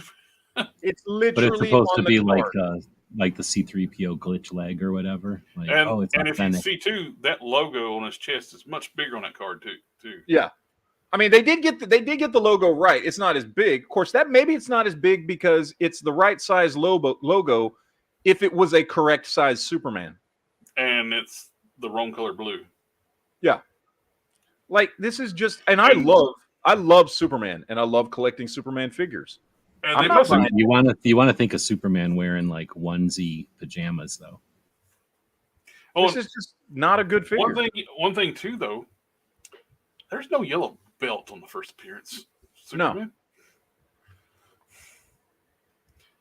No. Not to mention gold. This is like, take the time to paint that belt gold, but don't take the time to paint the boots red. Yeah, what's that? What is with his lips? Why? What is it with? Now McFarlane's doing. McFarlane wasn't doing that. Now McFarlane and Hasbro keeps putting lipstick on the male figures. Yeah, look at that crap. What is that? What is that face? What is that? Is he a 1960s male model? I don't know. This is a face you make when you try to take a dump and you can't. Yeah, he's really thinking hard about it. He looks constipated. And then the body's got all that armor plating sculpted on it for the rebirth costume. Well, they figure you're going to wrap it in chains or whatever. Yeah. This is just, as a Superman fan. What's his one hand doing? Jacking. Getting ready to whack himself off. What it looks like. I don't know, man. As a Superman fan, I don't want this. Like, a chain's not going to stop Superman unless it's made out of fucking kryptonite. Yeah. Lead lace anarchy is like the face is metrosexual. Yeah. This figure looks really cool. Too bad I don't know who the fuck this is. No, I don't know. I don't know who Abyss is. The figure looks great. I kept looking at this thinking, I wonder if I can use that body for some other character that I actually know who it is. Because the design's really cool. What's the name of that black thing that gets on Superman or on Spider-Man? Oh, Venom? Venom. That's Venom. It's a sand troop, a sand people. It's Techno Venom. I don't know what the hell that is. It's Venom when he hits a sand people from Star Wars. Maybe. I don't know. It's just I don't know. It looks cool. I just know who this is. Or maybe if like the Grim Reaper needed McFarlane, I just don't have any real interest in this. I don't know. Now the next one here, Green Lantern's pretty cool. I do like an original Green Lantern. Would that I wasn't fed up with McFarlane, I would consider picking this one up. Isn't that an exclusive too, though? Yeah, it's a freaking exclusive. I will say it looks good. It looks good, but I don't want to deal with him. You know what I discovered? Let me find this here. What I discovered recently with McFarlane. Is that the view out your door? What I was anyway about how, like, why I got rid of my Green Lantern and I got the DC Essentials Green Lantern for my shelf, because he does too much, right? He does way too much with the designs and all the crap all over it. And I just want a simple Green Lantern costume, right? We were talking about that a while back. And I realized why. I started seeing these videos pop up because Captain Atom, McFarlane's Captain Atom, is starting to show up, right? Let me find a good picture of him. Yeah, here we go. And I realized why he doesn't do simple, like, spandex costume sculpts. And that's because when he does, the stupid diaper he puts on these things stands out more. When you do a figure like this that doesn't have a belt and doesn't have a bunch of different sculpt on it and detail in the design, this is what you get. This looks stupid. He looks like he's wearing a freaking diaper. It looks ridiculous. And that is why he can't do simple sculpts as he uses, because when anybody that's supposed to be in a index superhero costume, that's what you get. And that's why he can't do these, because when he does, they look dumb. I love Captain Atom. Why is Captain Atom wearing a fucking diaper? Is he supposed to look like Silver Surfer or something? He's got a chrome finish like Surfer. He's a solid silver guy. Yeah, he doesn't have pants and shit, or anything. Well, that's actually a containment suit. He's actually basically made of entirely energy, and that's a containment suit to hold his energy into place. And it just looks dumb. And so I figured out why he has texture every figure, even when the figure in the comics doesn't look like that. It's because you get this if he doesn't. Because the design of his figures has a stupid rubber diaper on all of them. How often do they go, okay, we want a new character, and then they go to their people and they go, well, we can use the mold that we already have for this, mixed with the arms we already have for that, mixed with the legs we already have for that.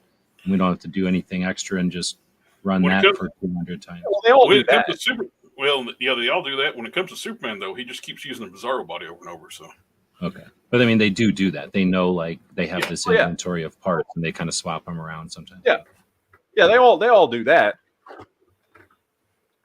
But this, I saw this figure, and I saw who was it? Was it D Hunter? I think D Hunter was the video that I was watching, and he had got the Captain Atom in, and he was doing the video on it, and he's just like verbally filleting this thing the whole time. And the whole time, I can't help but look at it and just think how dumb it looks. There's a channel called D Hunter? Yeah, there's a channel called D Hunter.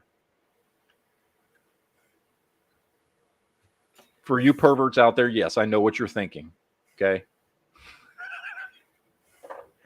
Anyway, he's a channel out there, and I watch his stuff. And I'm watching this video, and... Does he find a lot of D's? I don't know. Does he look like he's seen a D up close a time or two? Yeah, he's hunting those D's. Been face to face. But it just hit by a D. Oh, I like that. He's seen one up close. Maybe he's seen one up close. I don't know. So I got this extra. But you got at least with this one, right? Like, he's wearing a spandex costume or whatever. Yeah. But at least he has the belt that makes it look less like a diaper. It helps that transition from the diaper piece. Yeah. When there's no belt there, just like with that Catwoman that came out a few months ago. And she looked ridiculous because she looked like she was wearing a diaper. And looks like she was had a 12-inch cock too. Well, that one, the Hush one, does. It's packing something. How come there can't be an elderly superhero or villain that has some issues with retaining their well, Alan Scott is from the Golden Age, so he could be wearing a diaper. Or maybe it's a super diaper, and the danger is if they jump in the water and like absorb a whole lake or whatever.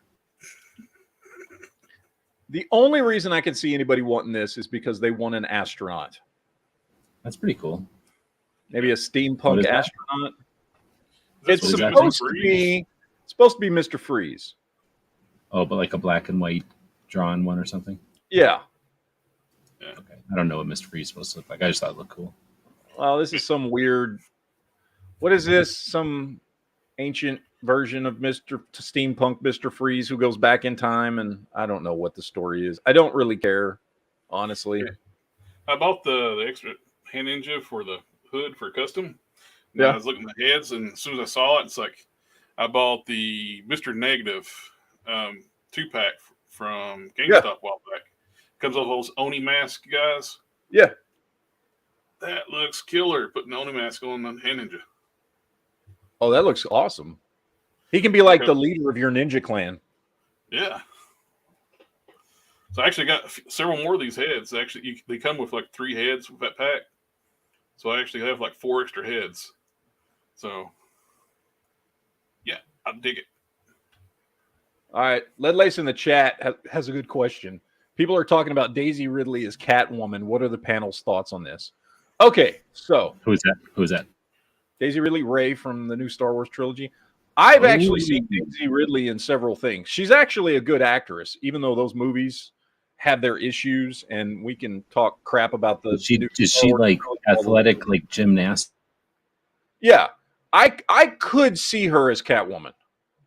I could, like, if she was Catwoman and like I don't know what they would put her in. She's a little young to be Catwoman, based on what we know about where they're gonna have Batman be. Because my understanding, which Batman are we talking is about? they want Batman to be about 10 years older, give or take, right? Isn't that what I think that's what I've heard? They want him to be about 10 years older than Superman. And the actor they got to play Superman is, what is he, like 28 or something? Yeah, he's late 20s. Late 20s. So that would put Bruce Wayne in his late 30s. And is that because Superman is going to age slower than Batman? No. They're just going back younger. And Catwoman should be roughly the same age as Batman. Well, Daisy Ridley is in her mid-20s, I think.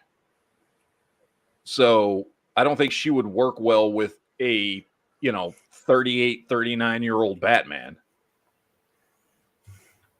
So I don't think that's, unless they're going to, unless they do decide to go younger for Batman, I don't know. But this is supposed to be a Batman that already has several Robins. She's 31. He's already been through, Dick Grayson, Tim Drake, and he's now on his Damian Wayne Robin, which is his son. So this is an older Batman, So again, Ridley is 31 years old. She's 31. Oh well, that's not too bad, I guess. I thought she was younger than that. Well, I guess she was younger than that when she started doing Star Wars movies, but she's got an athletic build too. So yeah, she doesn't really jump like Catwoman in the movie. I still want to see. I don't know if this person is even in the running for Batman or anything like that. I have no idea. I would love to see Jensen Ackles as Batman. I was getting ready to say the same thing. I hope he gets a shot at being Bruce Wayne. He's a dude from Supernatural. Dean Winchester. Yeah, I think the dude would be fucking perfect as Batman. I think he's the right age. I think he can totally pull it off. He can pull the grizzled, mean attitude. Look how well he did with Soldier Boy. Who again? What's the name again? Jensen Ackles. I'm looking. But yeah, I hope. Anyway, we'll see. But no, I think Daisy Ridley would make a good Catwoman. I don't know if she's the right Catwoman for the universe they're building now, but and here's another fuck you to McFarlane fans. Oh, you remember the Nightfall Batman? And yeah, we released it in too light of a color. It's almost white instead of gray. But you're gonna all fight over it. Blue, everybody has baby blue instead of that blue. Yeah. But oh, by the way, as soon as that sells out and we've sold all of those, we're gonna release the good one, the one with the correct colors and the shading that you want. But it's an SDC exclusive too. Mm-hmm. What does that mean? So yeah. So good luck. A San Diego Comic-Con exclusive. And this is what I'm talking about. You have to go there to And get it. this is the attitude behind it, is that he's not just making figures that aren't right because he doesn't know the characters or doesn't know what the people want. He's proving that he knows exactly what the best version of that character is. And he's intentionally releasing less, than perfect, crappy versions of these figures first to make money, giving people the idea, well, I guess this is the version I'm getting, so I'm going to buy it. I don't know. And part of this, by the way, is on the people buying this stuff. If you don't know now, when McFarlane releases a less than perfect version of something, that he's eventually going to release the better version of it, that starts to be on you at that point. Oh, yeah. That's why I'm walking away from McFarlane. I got my Batmobile. I'm on the fence. I'll log in and see if I can actually get a properly painted one. But if it sells out in a few minutes, fuck it. I don't care. Mm-hmm. I'm not even going to try. So I don't. Yeah. I mean, I wouldn't mind having this. I'm not going to try because of him. The only reason I'm going to try is because it's my favorite Batmobile. Yeah. Oh, yeah. No, I get it. I can repaint this one easily. I have the ability to. It's just, I can get that one and just call it done and stick it on the shelf. Yeah. He's just, when it's getting to the point that McFarlane is jerking people around more than Hasbro is, that's saying something. Yeah. And I have far more complaints about McFarlane now than I do about Hasbro. Same. And Hasbro, I mean, we all know the problems. And I've only cherry picked McFarlane stuff. Like this is my favorite McFarlane figure, and it will remain so. Because he was so stupid, he didn't know this was Superman and made a good Superman figure. Yep. Use this butt for Superman. And that's the thing, right? Like, it was a mistake. Yep. It was a mistake that he made a good figure. He accidentally made a good figure. He thought he was making super bats. Yeah. And he made speeding bullets instead. Yeah. He accidentally made a good figure. There's a newer character called Super Bats, I think that's what it's called, and it's like a red and blue Batman. Like, it's got Superman's powers. But this is straight up Kal-El. Was raised by the Kents. But yeah, and at the end of the storyline too, he gets a Superman costume. Yep. Which they could have redone this one because the Superman costume is based off this too. They could have recolored this with Superman, and fuck, I would have bought that if it on this body. Now we get into some SDCC exclusives. We do get new Deadpool and Bob, which I got to admit is pretty cool, especially because this Deadpool is on the Renew Your Vows Spider-Man buck. Yep. Which I think it's a great buck for Deadpool. Yep. This is you can only buy it at the convention, and you have to buy it from somebody who bought it there, kind of thing. Yeah. SDC exclusives, they will you can buy them online, but they're expensive as shit. Well, after the convention, they will put a few up, like on Hasbro Pulse. Same with McFarlane. You will get a small window, and you'll be able to buy the SDC exclusive on McFarlane.com, but only a limited number, and it's a shit show. It is possible to get it online, but at one location. And like even if you go there, you got to wait in line, or is it random? Or if you go there, is it any guarantee? First come, first serve? Well, actually, no. Hasbro Premium members get first dibs. They get a day early. Everybody else will the next day. It depends on how many Hasbro Premium people buy this. It could sell out with Premium members. Oh, okay. So, what is that, like $100 a year, or like $100 a month? $50 a year. Oh, that's not bad. And you get free shipping on most stuff except for HasLabs. All right, Lace in the chat's asking who is Bob. So Bob is a Hydra agent that is Wade Wilson's friend. So so for anybody that hadn't read the comics, basically Bob has been in the movies. He wasn't a Hydra agent, but it was still Bob. So in the very first, anybody remembers in the very first Deadpool movie, when he gets to at the big end fight scene, and him and the other X-Men are rolling up to the big, not a shield helicarrier to save his girlfriend, and all those mercenary guys are out front protecting it, and one of the mercenary guys is like, Bob? And anyway, that's Bob. In the comics, Bob was a Hydra agent that was Deadpool's friend. Anyway, so yeah, we're getting Deadpool and Bob 2-pack. So it is a nice Deadpool. It's a nice Deadpool. It's cool to get Bob the Hydra agent, which again, that's all reuse except for the head. And it's actually the new pinless updated Sunfire mold with pinless limbs. Yeah. This is a cool 2-pack. Like we actually got a Bob head before. We have? Yep. I forget where it came with, and I put it on one of the Bucky Cat Hydra agents. Let me grab that real quick. Wait. On a scale of 1 to 10, 10 being the most, 1 being the least, how much do you want to go to San Diego Comic Con? Oh, a 10. I'd love to go to I've never been.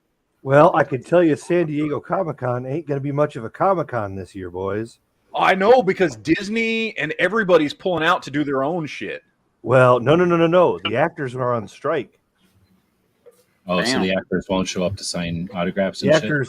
The actors went on strike with the writers. And I'm telling you, the actors are not. They're not what? So the head looks like a reuse of this head.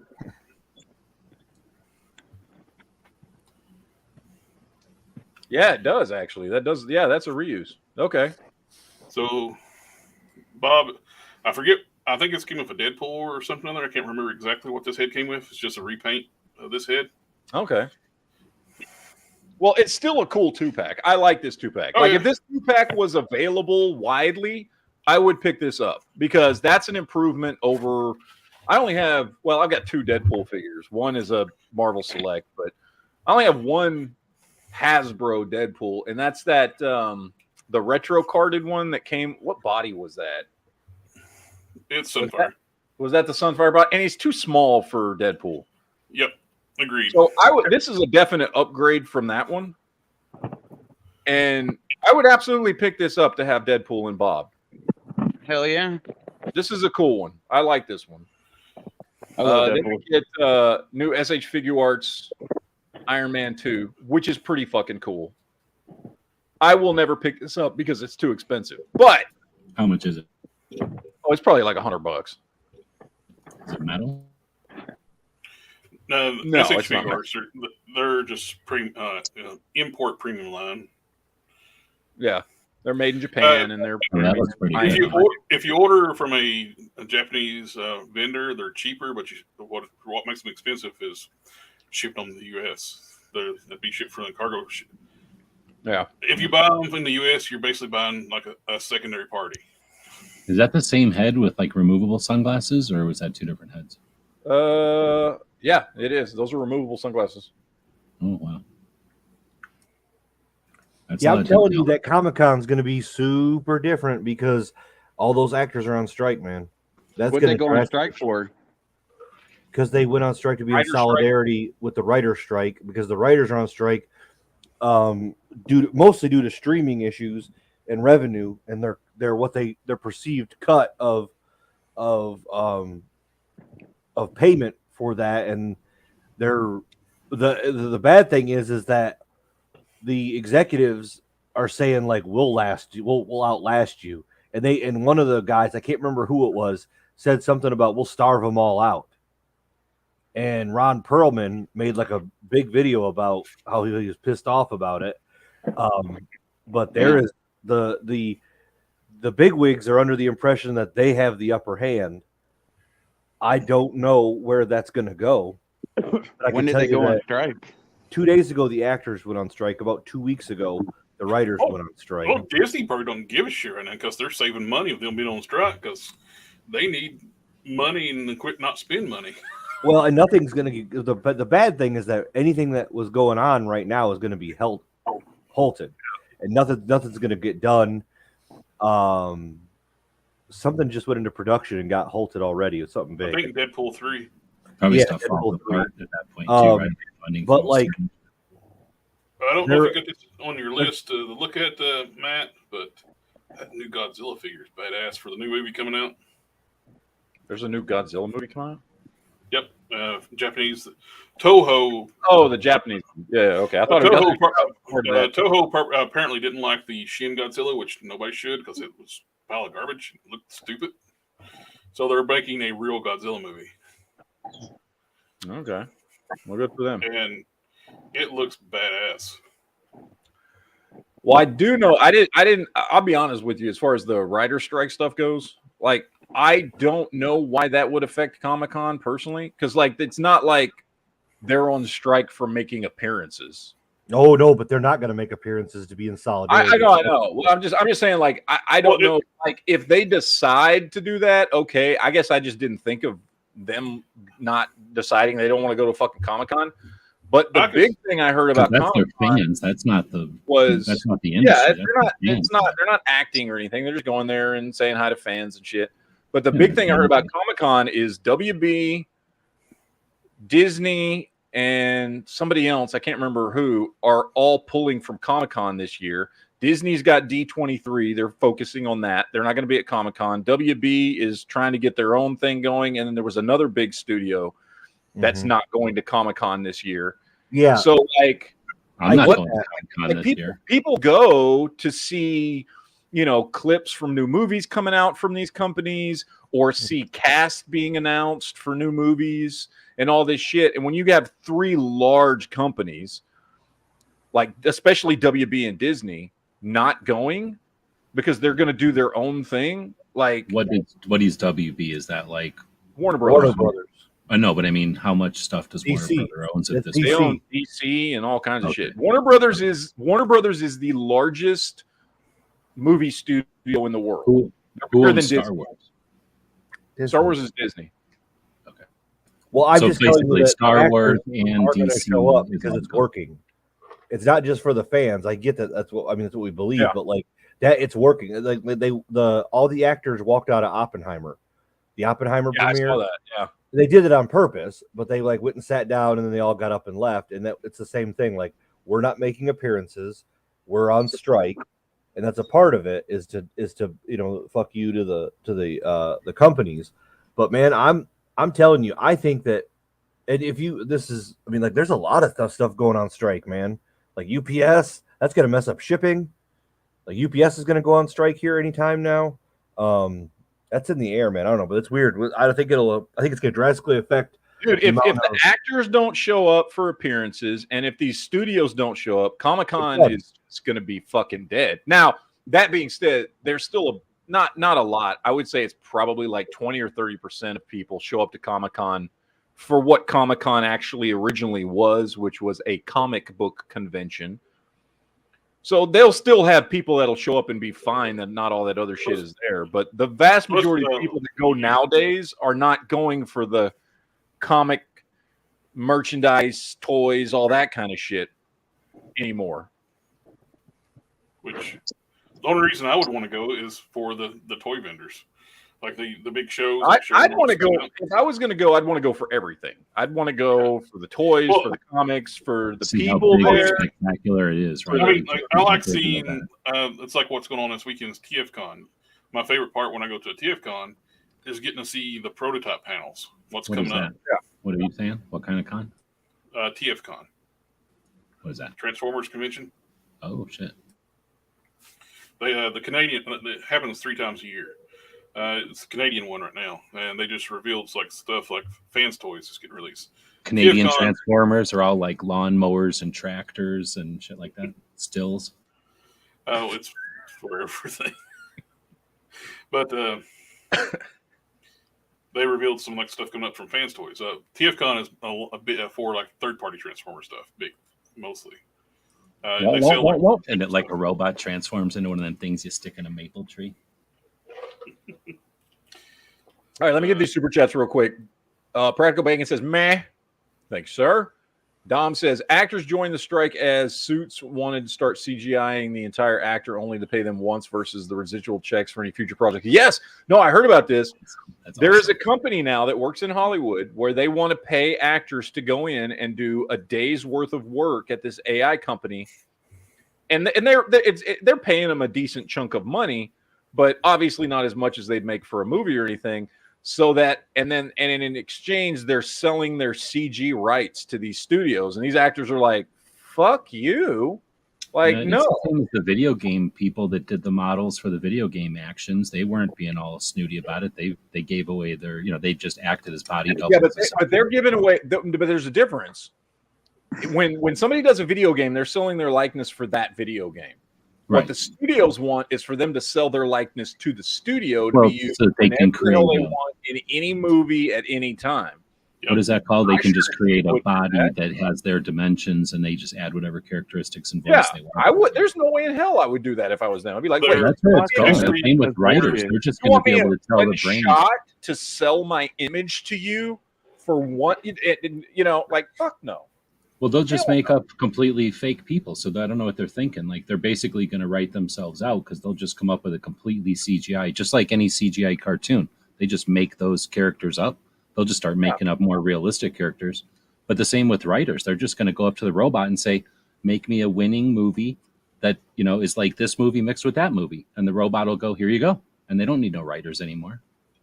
So if they sell their likeness to the company, does that mean that if they use it in 20 films, do they get any compensation for? No, none. Dude, that's fucked up. Why they're pissed off.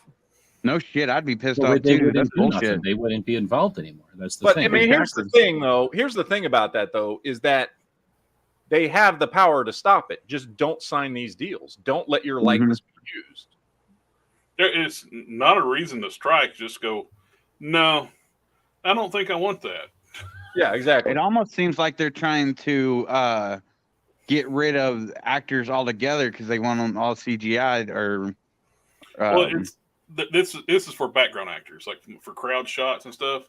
So they can basically like pick these files out of the computer. We need 100 people in the background. Let's pull these virtual actors out and use them in the background shots instead of paying all those actors. Which it seems like more work just than just hiring the actors for the day to be the background shots. Well, especially and I knew it's been a while, but I know a bunch of people who did that shit because there's like a bunch of, and there has been since the 90s, a bunch of production in Austin down here. They shoot movies in Austin all the time, and most of these people work for food. They're like, they just want to be in a movie. Finding extras is not difficult. And it's still a pain in the ass. I was in a thing where they filmed it twice. They filmed it once and then again here in Tucson. And it was just a little scene, but you've got first off, you got they have to set everything up before anybody even shows up. And then there's people to make sure that no cords are going to trip anybody. Then they walk around with the cameras and shit. Then everybody shows up and starts waiting around and shit. There's a bunch of money just to have a bunch of people mill around. And in the future, you already know. I mean, they already do this in video games and stuff. They set up one NPC, and then they say, give it a randomized assortment of walking around and make it look like this set is, random people, and click. And now they have a huge assortment of people. No food, no coordination, nobody calling in sick. I think everybody who was there got $100 and something bucks. I mean, it was just crazy amount of money for a tiny scene. That's why these movies cost millions of dollars because they're just hemorrhaging money on these things. I just see it going away, just like. And look, I'm a huge movie fan. Okay, obviously, that's why I do these geek chats. I'm a huge movie fan, TV fan, sci-fi, all this shit, and I love all this stuff. And I'm not saying there's no value because obviously there is to these studios that have the money to put out all these movies that I love. But I think look, I'm on the outside looking in. I'm not, I don't know any of this shit firsthand or any of that kind of crap. But like, I think these people, if they feel like they're being undervalued, when you're talking about billions and billions and billions of dollar companies, fuck them. Why not go on strike? Right? They're not. I mean, studios are one part of it, absolutely. Oh yeah. Without writers who feel like they're getting treated right, and actors who are in these movies that make us want to go see it, like these movies are nothing without these two groups of people.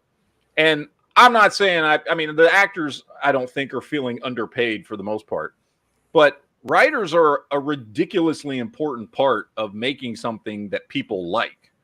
And I've seen some of the shit that these guys are striking over, and how there's and I forget what it's called. There's a name for it where they set up these writers' rooms and they're like paid based on the group, regardless of who contributes what to a story and things like that. And they're and like some of the shit these writers are striking over is shit like, yeah, you should be paid more fucking money. Like, it's not like some bullshit. It's like you're talking about studios that make millions and billions of dollars, and their writers are living in fucking efficiency apartments who are making Marvel movies and shit, or shit to that equivalent. You know what I mean? Like, I don't have any problems with this writer's strike. Well, and they're trying to get, here's another thing, is they're trying to get their fair share from streaming, because what a lot of what they're based off of is off of like TV and like syndication, and it has nothing to do with streaming. And so these companies are taking the streaming rights and keeping all the money. Right, which is not correct, because this is a product that was that's something that they created, right? So they wrote a script, they were in a movie, they performed their art. There's residuals for every time that, like, that's how it works, is like every time that Lethal Weapon is on TV, like Mel Gibson gets like a check for like $200 or something. So when it's played on TBS every Saturday afternoon, he gets that $200 check. Well, like with streaming, he gets nothing. That's not right. That's not right at all. And you're talking about actors who created an art, who performed a job, who had a contract. And I think that if these guys want to continue on, we're talking about these companies who are making, their CEOs are making millions of $230-40 million. I don't really care about these guys. I just want more movies. So, exactly. and the actors are the ones, and they're like a lot. They're the one. It's like in any strike. When McDonald's workers want to strike, I want to laugh, because it's like, well, you don't really bring anything to the table. You're just I'm sorry, but you're not bringing anything to the table. Okay, but when like, well, technically, if they do bring your food to your table, they are bringing something to the table. Well, they do everything that they're the part that wears out. They're the perishable part in the equation for the restaurant, and they can plow through a neighborhood because they know that there's always going to be a group of new kids that are susceptible to that job. So they're pulling a resource out of that neighborhood, and what it creates is a bunch of people that are pessimistic about working for industry.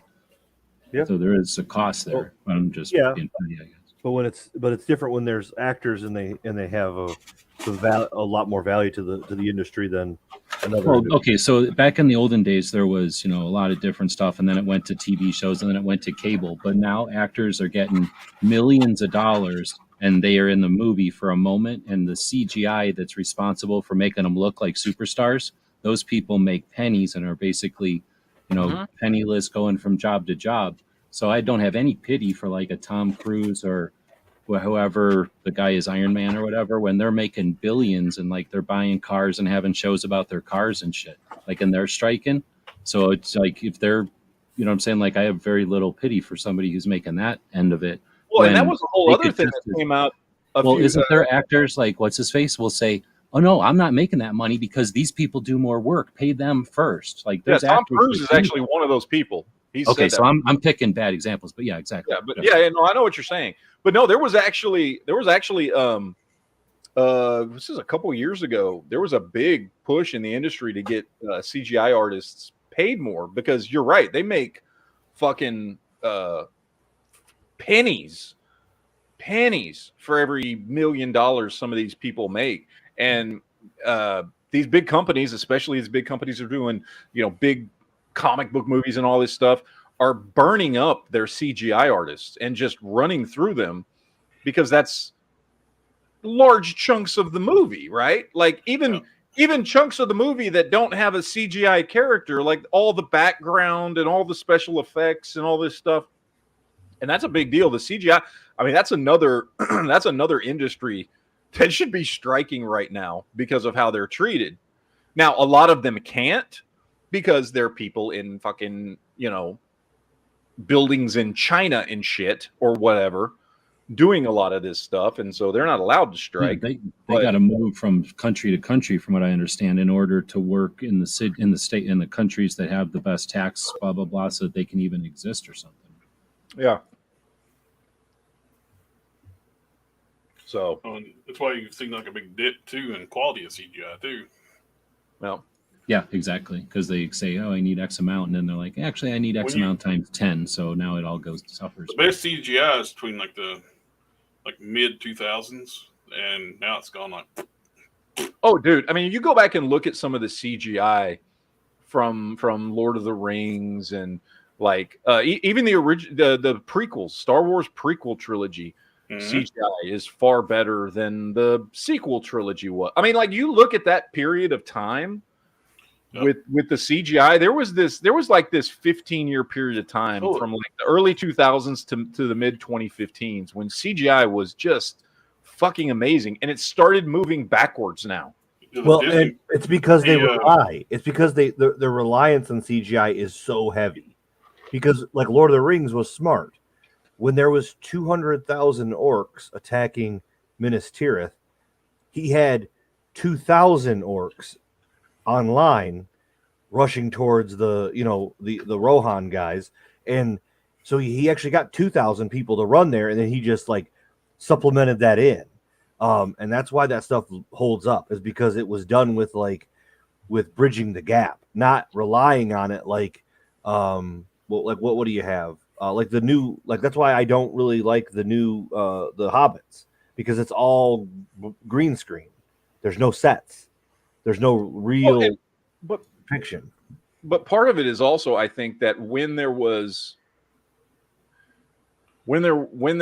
these bigger movies that had better CGI, I have to agree with back then were being made, there was probably 100 times less people in the world that could do that.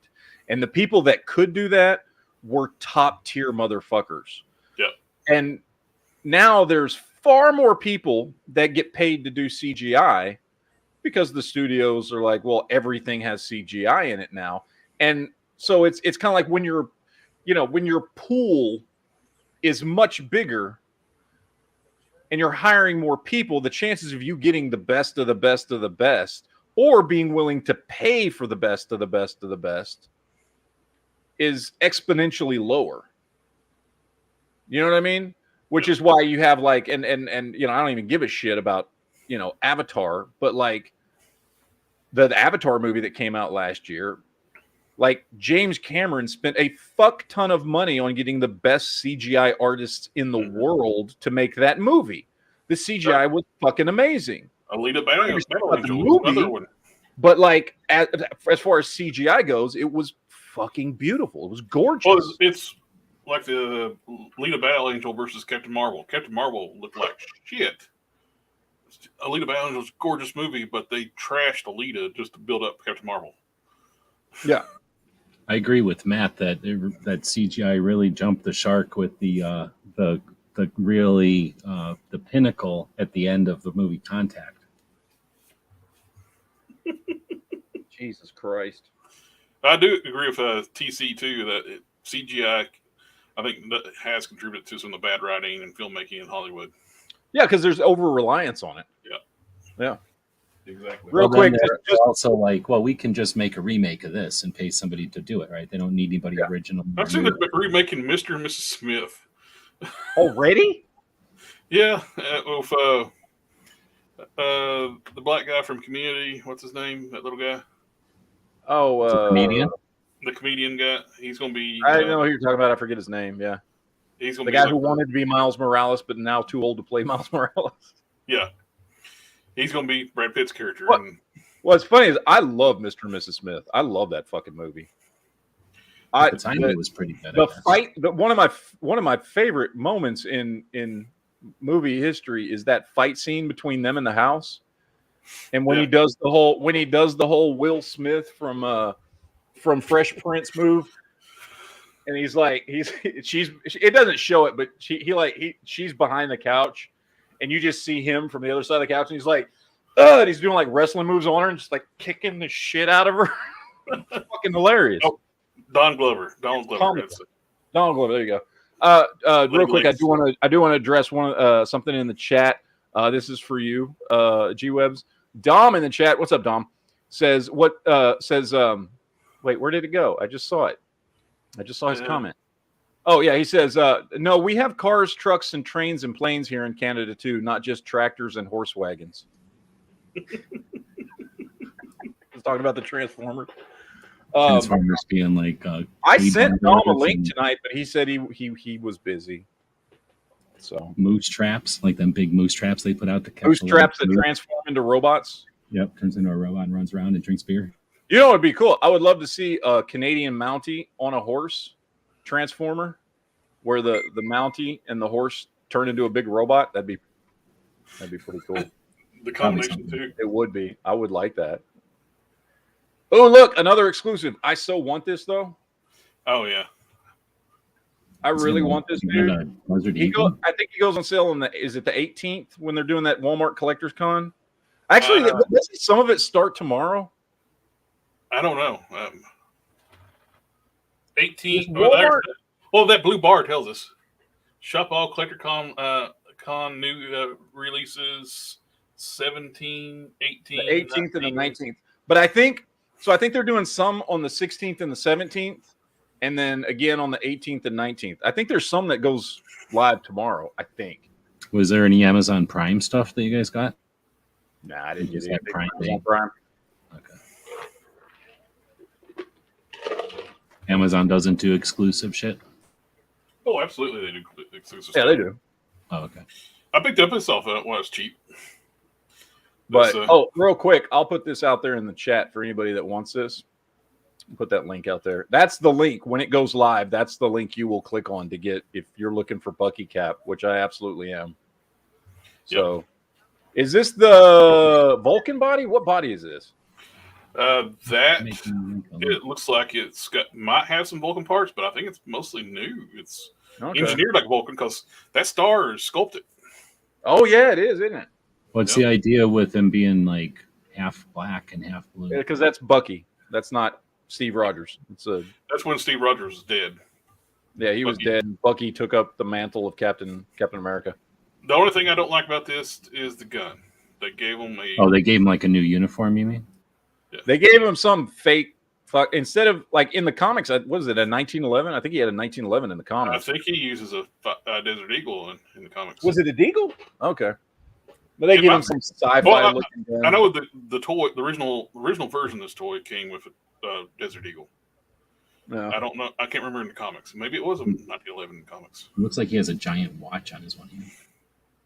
It's supposed to be like the wrist cuffs of the gloves. But this one is one I want to pick up as a huge Captain America fan. And we've got look, I just wanted to show you guys this. Does anybody know what this is? Because this is something in stock. No, look at that dude's legs. Look how ridiculous that looks, dog. They do look ridiculous. I don't know what this is. I thought it was maybe I was doing a search before the show because I wanted to get pictures up of the new Bucky cap. So I was like, I typed in Walmart Bucky Captain America, and this fucking thing popped up. And I've never seen this before, but apparently it's available on Walmart.com. And I don't know what it is. Is this like one of the small Marvel Universe figures? I guess, maybe. I don't know. It looks like one of those things when you push the bottom, it falls apart, and when you push the no, you push the bottom, it comes with sound effects and shit. It says it comes with sound effects and all this stuff. But I definitely want the other one. But it doesn't say how big it is. I was curious if anybody knew what the hell this was, because I like Bucky Cap. But if it's 3 3/4 inch, I don't care about it. But it's different than what you were just looking at.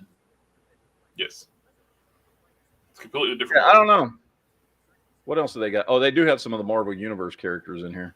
Yeah, I do want that other one though. Go to Walmart; they're not going to have that. You can only buy it online. Yeah, you can only buy this online. I don't even know where this comes from. I was just curious if anybody out there had even seen this damn thing before, because I never have. Then there's this, the most lazy 2-pack Marvel come out with.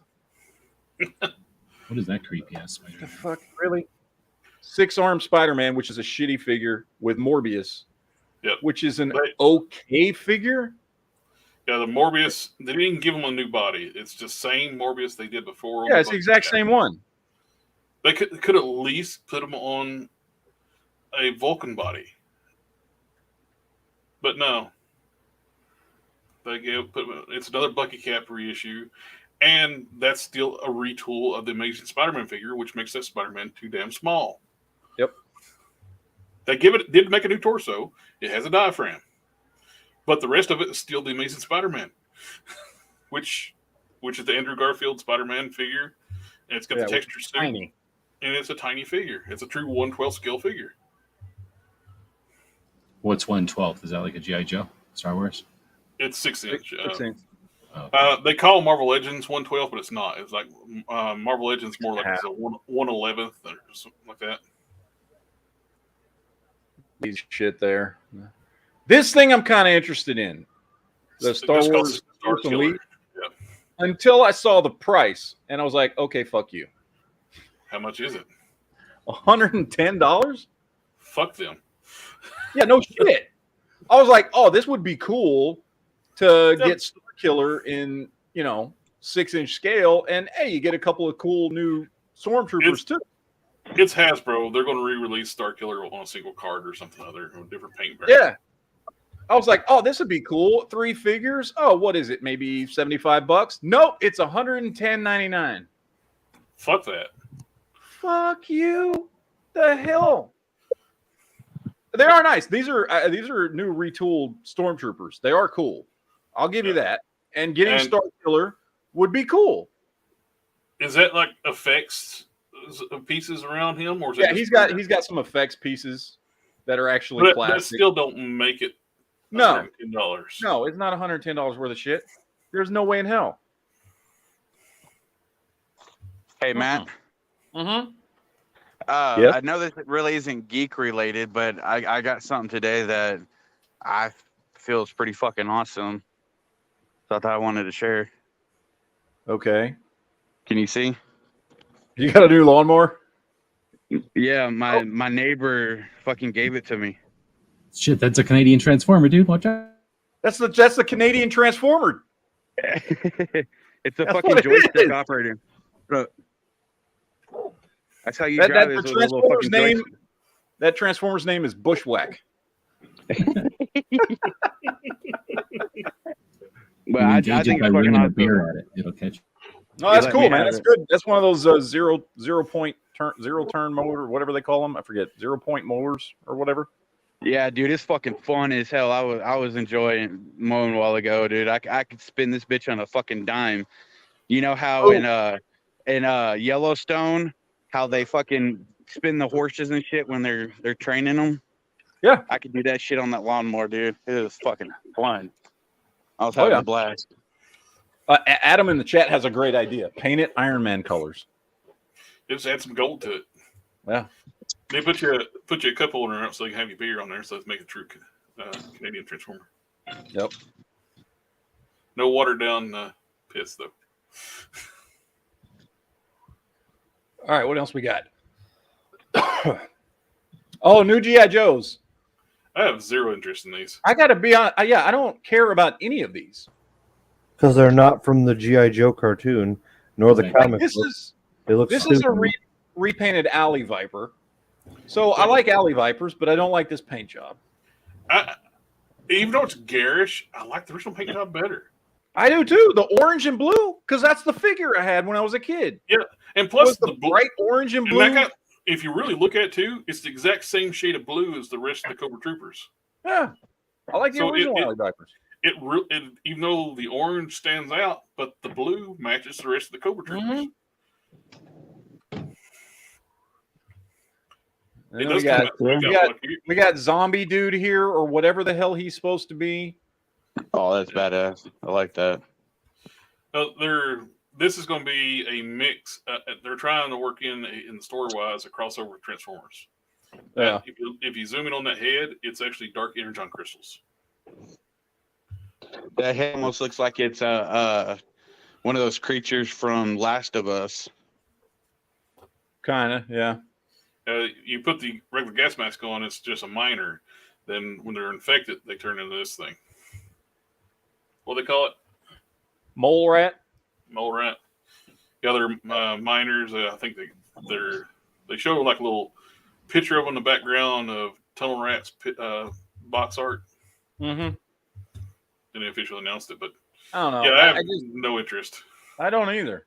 I don't have any interest. And then this chick, I don't know who she is. Who's Shooter? I don't remember Shooter. She was introduced in 2006.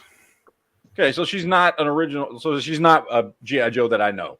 No, it's Devil's Due Comics. I think she premiered in it. She's the old G.I. Joe that wears. We still can't get some of the classic figures we've been wanting, but we're getting Mole Rats and Shooter. Nice forge. Sounds about right. Nobody asked for. And is that even a real gun? It looks like a sci-fi gun. No, that's a sci-fi gun. That's not a real gun. Yeah, that's what I thought. Well, they're not allowed to use a Barrett. Barrett copyrighted all the likenesses, so they have to fake a Barrett usually anyway. They don't want to pay the license or rights or whatever. It looks like the gun that RoboCop uses at the end of the movie. Yeah, it does. What was the name of that fucking thing? Well, he uses it. It was the one they advertised. Remember, it had all the advertisements in the commercials in the.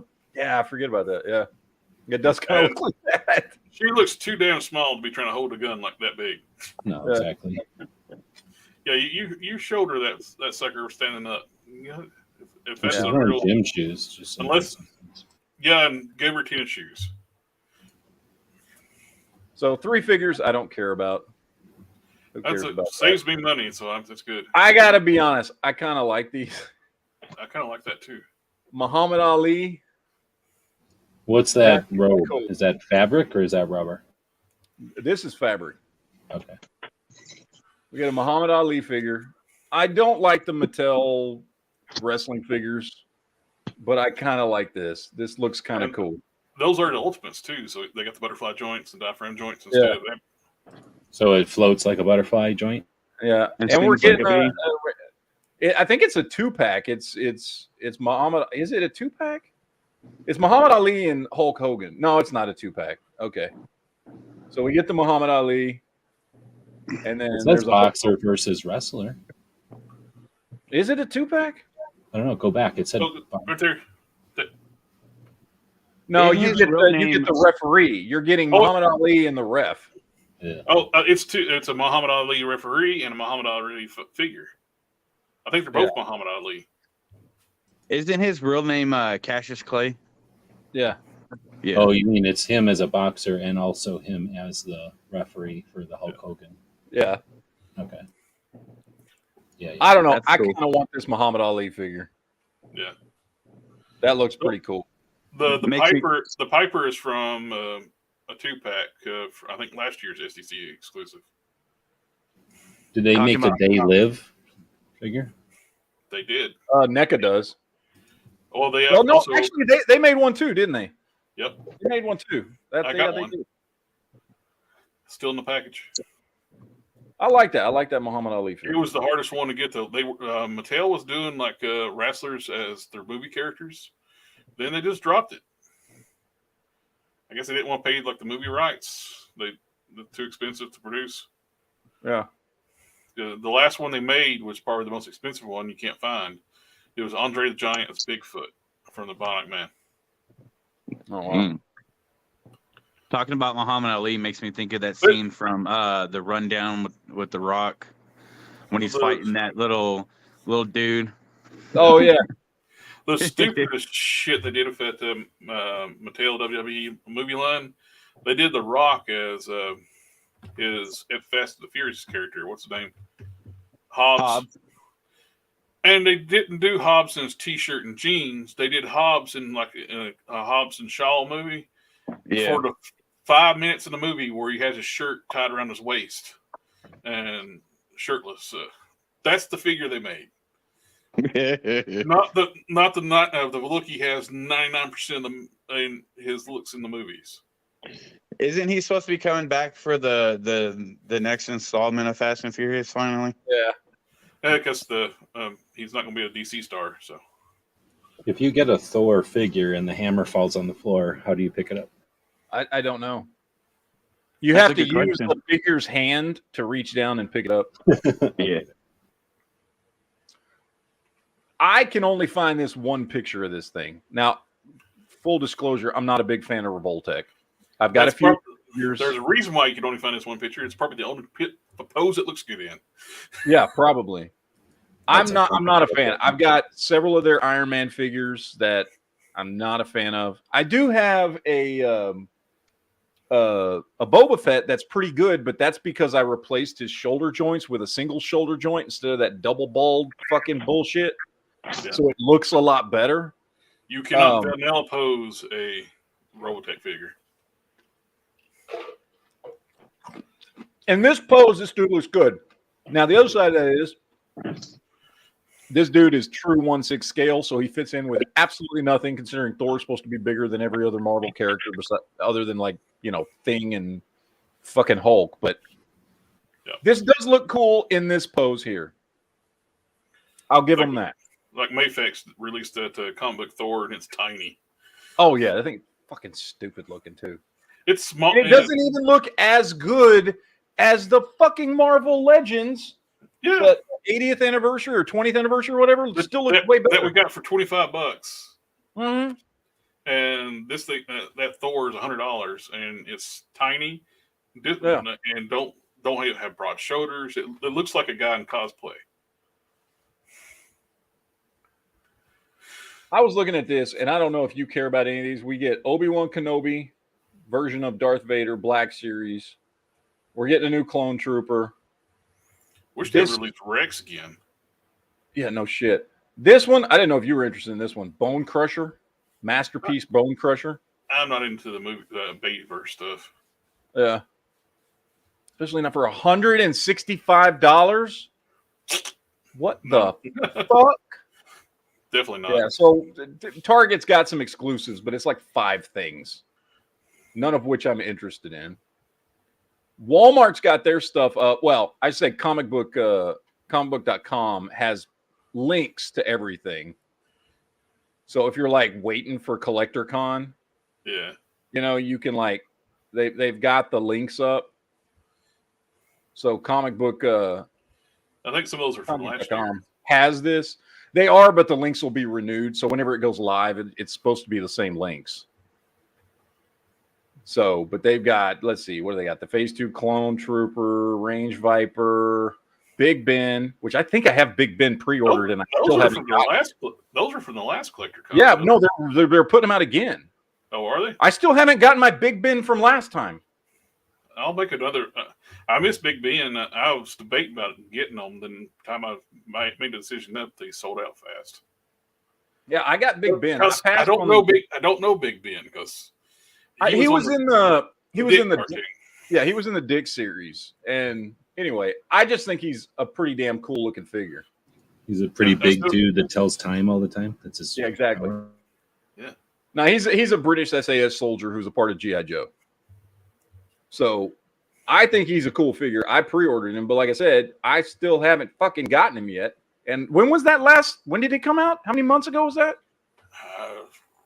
6 months ago, something like that? It's a long time ago. So it was sometime last year. But apparently they're offering him again. Was it a Mac 10 or ish? He's got that looks like a SIG. That is not quite a saw. What is that? Goofy looking saw. That's not a MAC-10. That looks like a Masterpiece Arms or something. It's got that Glock grip angle though. Yeah, which the worst part about being I was looking at the upper body. It's like as soon as you point it down, it's like, yeah, that's not where the magazine goes for a MAC-10. They're kind of made up weapons, but they're a little more realistic. This one does kind of look like a SIG over here. God damn it! It won't let me expand on this side. That one looks kind of like a SIG. Sort of. Yeah, they look like they're kind of sort of real guns, but not quite. Yeah. Better than it's better than the sci-fi shit, at least. Oh yeah. It's like, there's copyrights and shit. They're not allowed to do identical guns half the time. That's why I like action. Well, they do. I've got some that do. Well, I mean, but they might license them or just say fuck it, I guess. Maybe. I think Action Force says fuck it because he makes real guns. Yeah. Or maybe it's some kind of bullshit like we don't want to encourage real guns, so we'll make up goofy looking ones or something. Probably. Who knows? I kind of like the Range Viper, and I don't like the Range Viper. The one with the robotic looking skull mask. Yeah, I saw him when he came out last time, and I was like, it was him and Big Ben, and I was gonna get both of them, and then the more I looked at him, I was like, I don't think I will. It's one of those things too. It's like it's a fucking troop builder, and they made it a Walmart exclusive. Mm-hmm. That actually turns me off even buying the troop builder. If you're gonna make it exclusive, fuck you. I don't care. And it's gonna sell out immediately, so you're not gonna get it.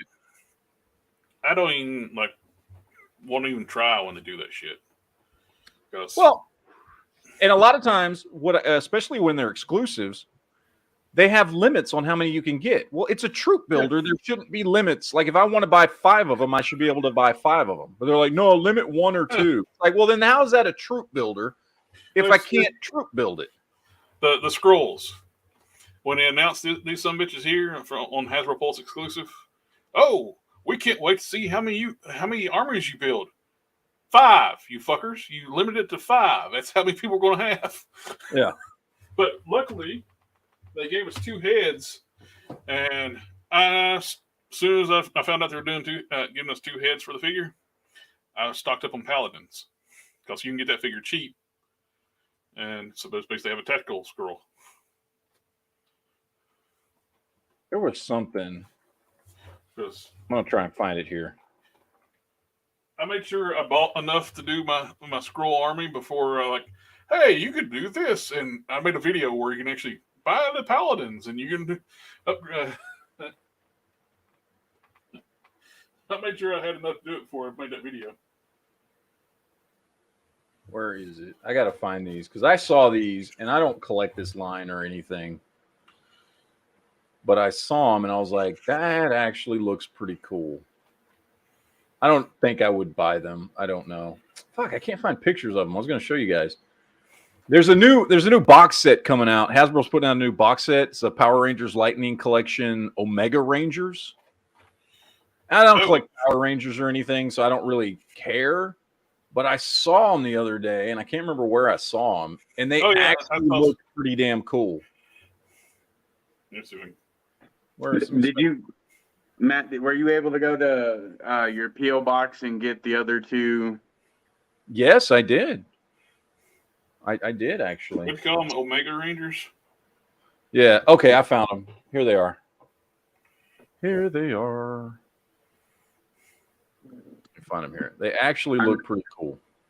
I know I was super late to the check because I was mowing and having fun with my new toy. And apparently they made a white one that comes on the Rider series. It comes with a motorcycle. These actually look pretty cool. I'm not a big fan of the Power Ranger stuff. I mean, it was after my time. Like Power Rangers was just coming out right about the time that I was way more concerned with girls than anything, you know. But the gymnast that played Kimberly was hot though. Yeah. Oh yeah. Yeah, Amy Jo Johnson. Yeah, and she's probably the most downloaded revenge porn girl leak too. Not really just one single picture, but yeah. I don't know. I like the mostly black suits with just the accent colors. Maybe that's what it is. I don't know. They look Especially cool. I like them. Especially the solid black one and the red and black. Yeah. That gold piping, it just looks badass. Yeah, it looks really cool. I don't collect this series. I mean, I don't plan on getting these, but like, there's a white and blue one that comes with like a one-wheeled motorcycle too. That goes with that set. Team. Yeah, this dude. Yep. Rides the power unicycle. Yeah.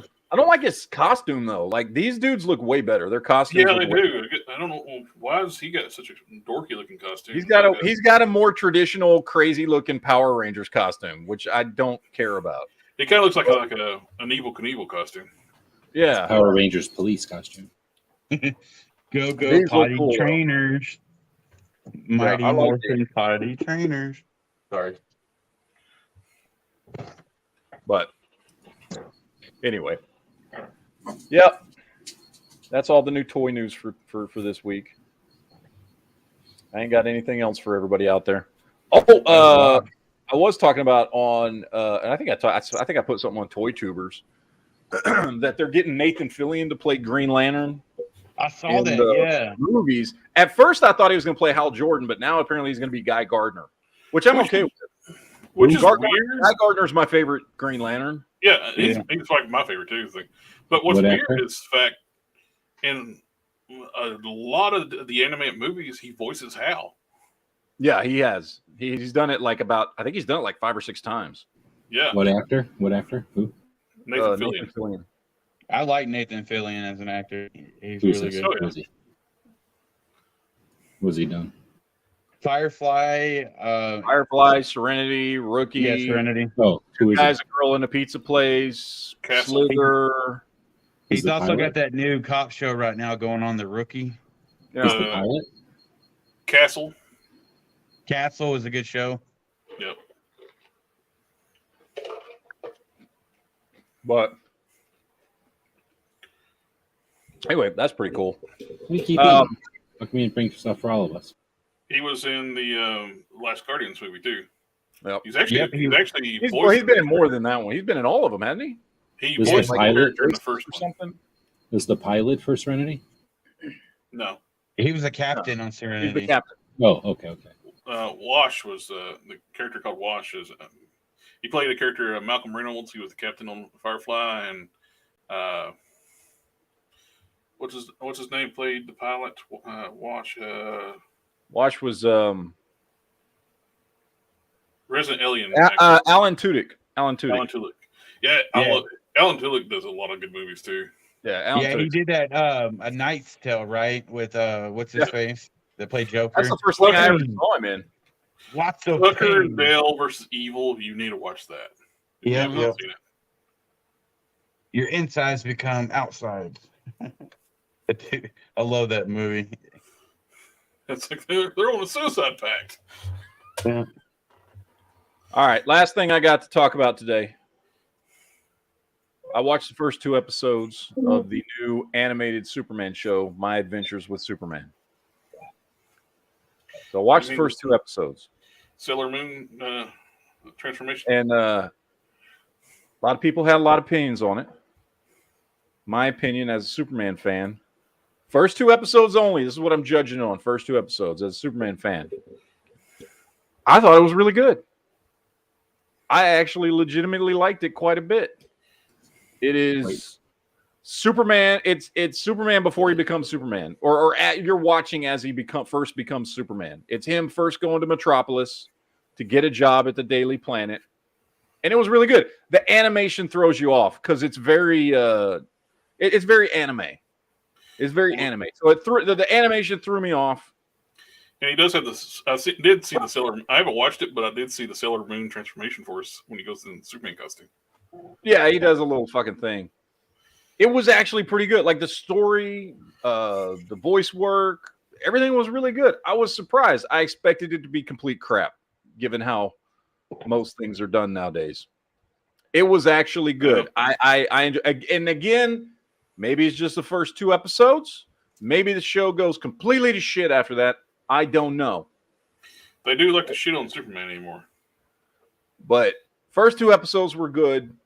As a Superman fan, I was not was not let down. Not saying it's great or anything, but it was good and I enjoyed it. So take that for what you will. I know a lot of people are like, you may not even know this is out. It's on Adult Swim on Cartoon Network, which is weird in and of itself, but that's where you can watch it. That's not where I watch it. I watch it on F Movies, but it's out, and I liked it. It was just like fun, kind of wholesome Superman, which I wasn't expecting. You know, there wasn't a lot of drama or overly hyped political messages or any of the other crap that we get used to with everything that comes out nowadays. Right. It was just yeah. It was just, it's just Superman. It's a young Clark Kent getting a job at the Daily Planet, and shit goes down, and he becomes Superman in the first 2 episodes. If I watch a movie and I don't get told what I'm doing wrong, then I wonder what it is I'm doing wrong. That's true, because you need to be told. Right. I like to know what I'm doing. You're not getting preached to. It can be kind of disappointing. So, anyway. So, hey, Matt. Mm-hmm. My wife's got a bone to pick with you about that shit you were saying about Yellowstone the other day. Did y'all get to season 3? Yeah, we're like halfway into 4 now. Yeah. She's like, did she freak out at that season finale? Not really. She's like, it's not as dramatic as he made it seem, and but she was pissed off about the horse scene though. The horse scene? When Rip found that horse that was laying down in the pasture all fucked up and the birds were trying to eat him, he went in there and had to put it down. Yeah, she was more pissed off about that than anything. She's a big animal lover. Okay, but no, dude, that was gnarly as shit, man. Dude, that season 3 finale is awesome. Yeah, yep. Dude, that was, because I remember y'all talking about it, long time ago. Yeah. About season 3 finale, and I've been wanting to get to it and finally did, dude. It was worth the wait, honestly. Yeah. That's why I said, I was like, oh yeah, the youngest son dies at the end of season 3. But see, I know you. I know you. The way you say shit, I can tell whether you're fucking with me or you're actually being honest. But tell me when you were watching that and he gets shot to shit, you're like, oh fuck, was Matt telling the truth? I was like, fucking hell, man. John's about to die. He got shot with like 6 fucking times. Yeah. And then Casey got shot a couple of times. I was like, fuck, dude. Fucking Matt. Damn it, that motherfucker. Yeah. Yep. But not like Beth. Dude, that was fucked up. Most of her back was all fucking. Oh, yeah. Shit. Yep. When she came out of that building, I swear to God, she looked like a zombie. Yeah, she did. I was waiting for her to go, like, start eating people. Yeah. Yep. I fucking love Yellowstone. Yellowstone's one of the best shows on TV right now. Dude, I'm loving it the more I get into it. Because I almost stopped watching it. I think it was either the end of season 3 or the beginning of 4. Especially with Jamie and his bullshit, and them taking part of the Yellowstone for the airport and shit. Yeah, somebody needs to put Jamie out of all of our misery. Yeah, take his ass to the train station. Yeah, but his motivation makes no sense because the Duttons have been nothing but kind to him, except for the daughter. Yeah, except for her. but she has a reason to be pissed at him. So yeah, when she went in there and she got that new position and everything, because that's where I'm at right now, where she fired that old guy that she used to work for, and then Jamie comes into his office and his aide says, "The head of whatever her fucking title is in your office," and he walks in and he fucking just jumps and throws his papers everywhere. And she's like, "I'm gonna fucking kill you." Oh yeah, dude. Dude, when he finally does fucking kill her in that car, like it's like fucking crazy. Fucked up, man. There's some fucked up shit on that show, but it's such a good show. Mm-hmm. So I love it, dude. I know you've been hyping it up for a long time, and I've been trying to watch it off and on, but I finally got my wife into it, and we've been binge watching the shit out of it. Yep. It's my favorite Snake Eyes right now, that Kit Bash. I'm telling you, that fucking the sculpt on that fucker is awesome. It's the best proportioned version of Snake Eyes. It don't have those weird, awkward, too far out shoulders and teeny waist. And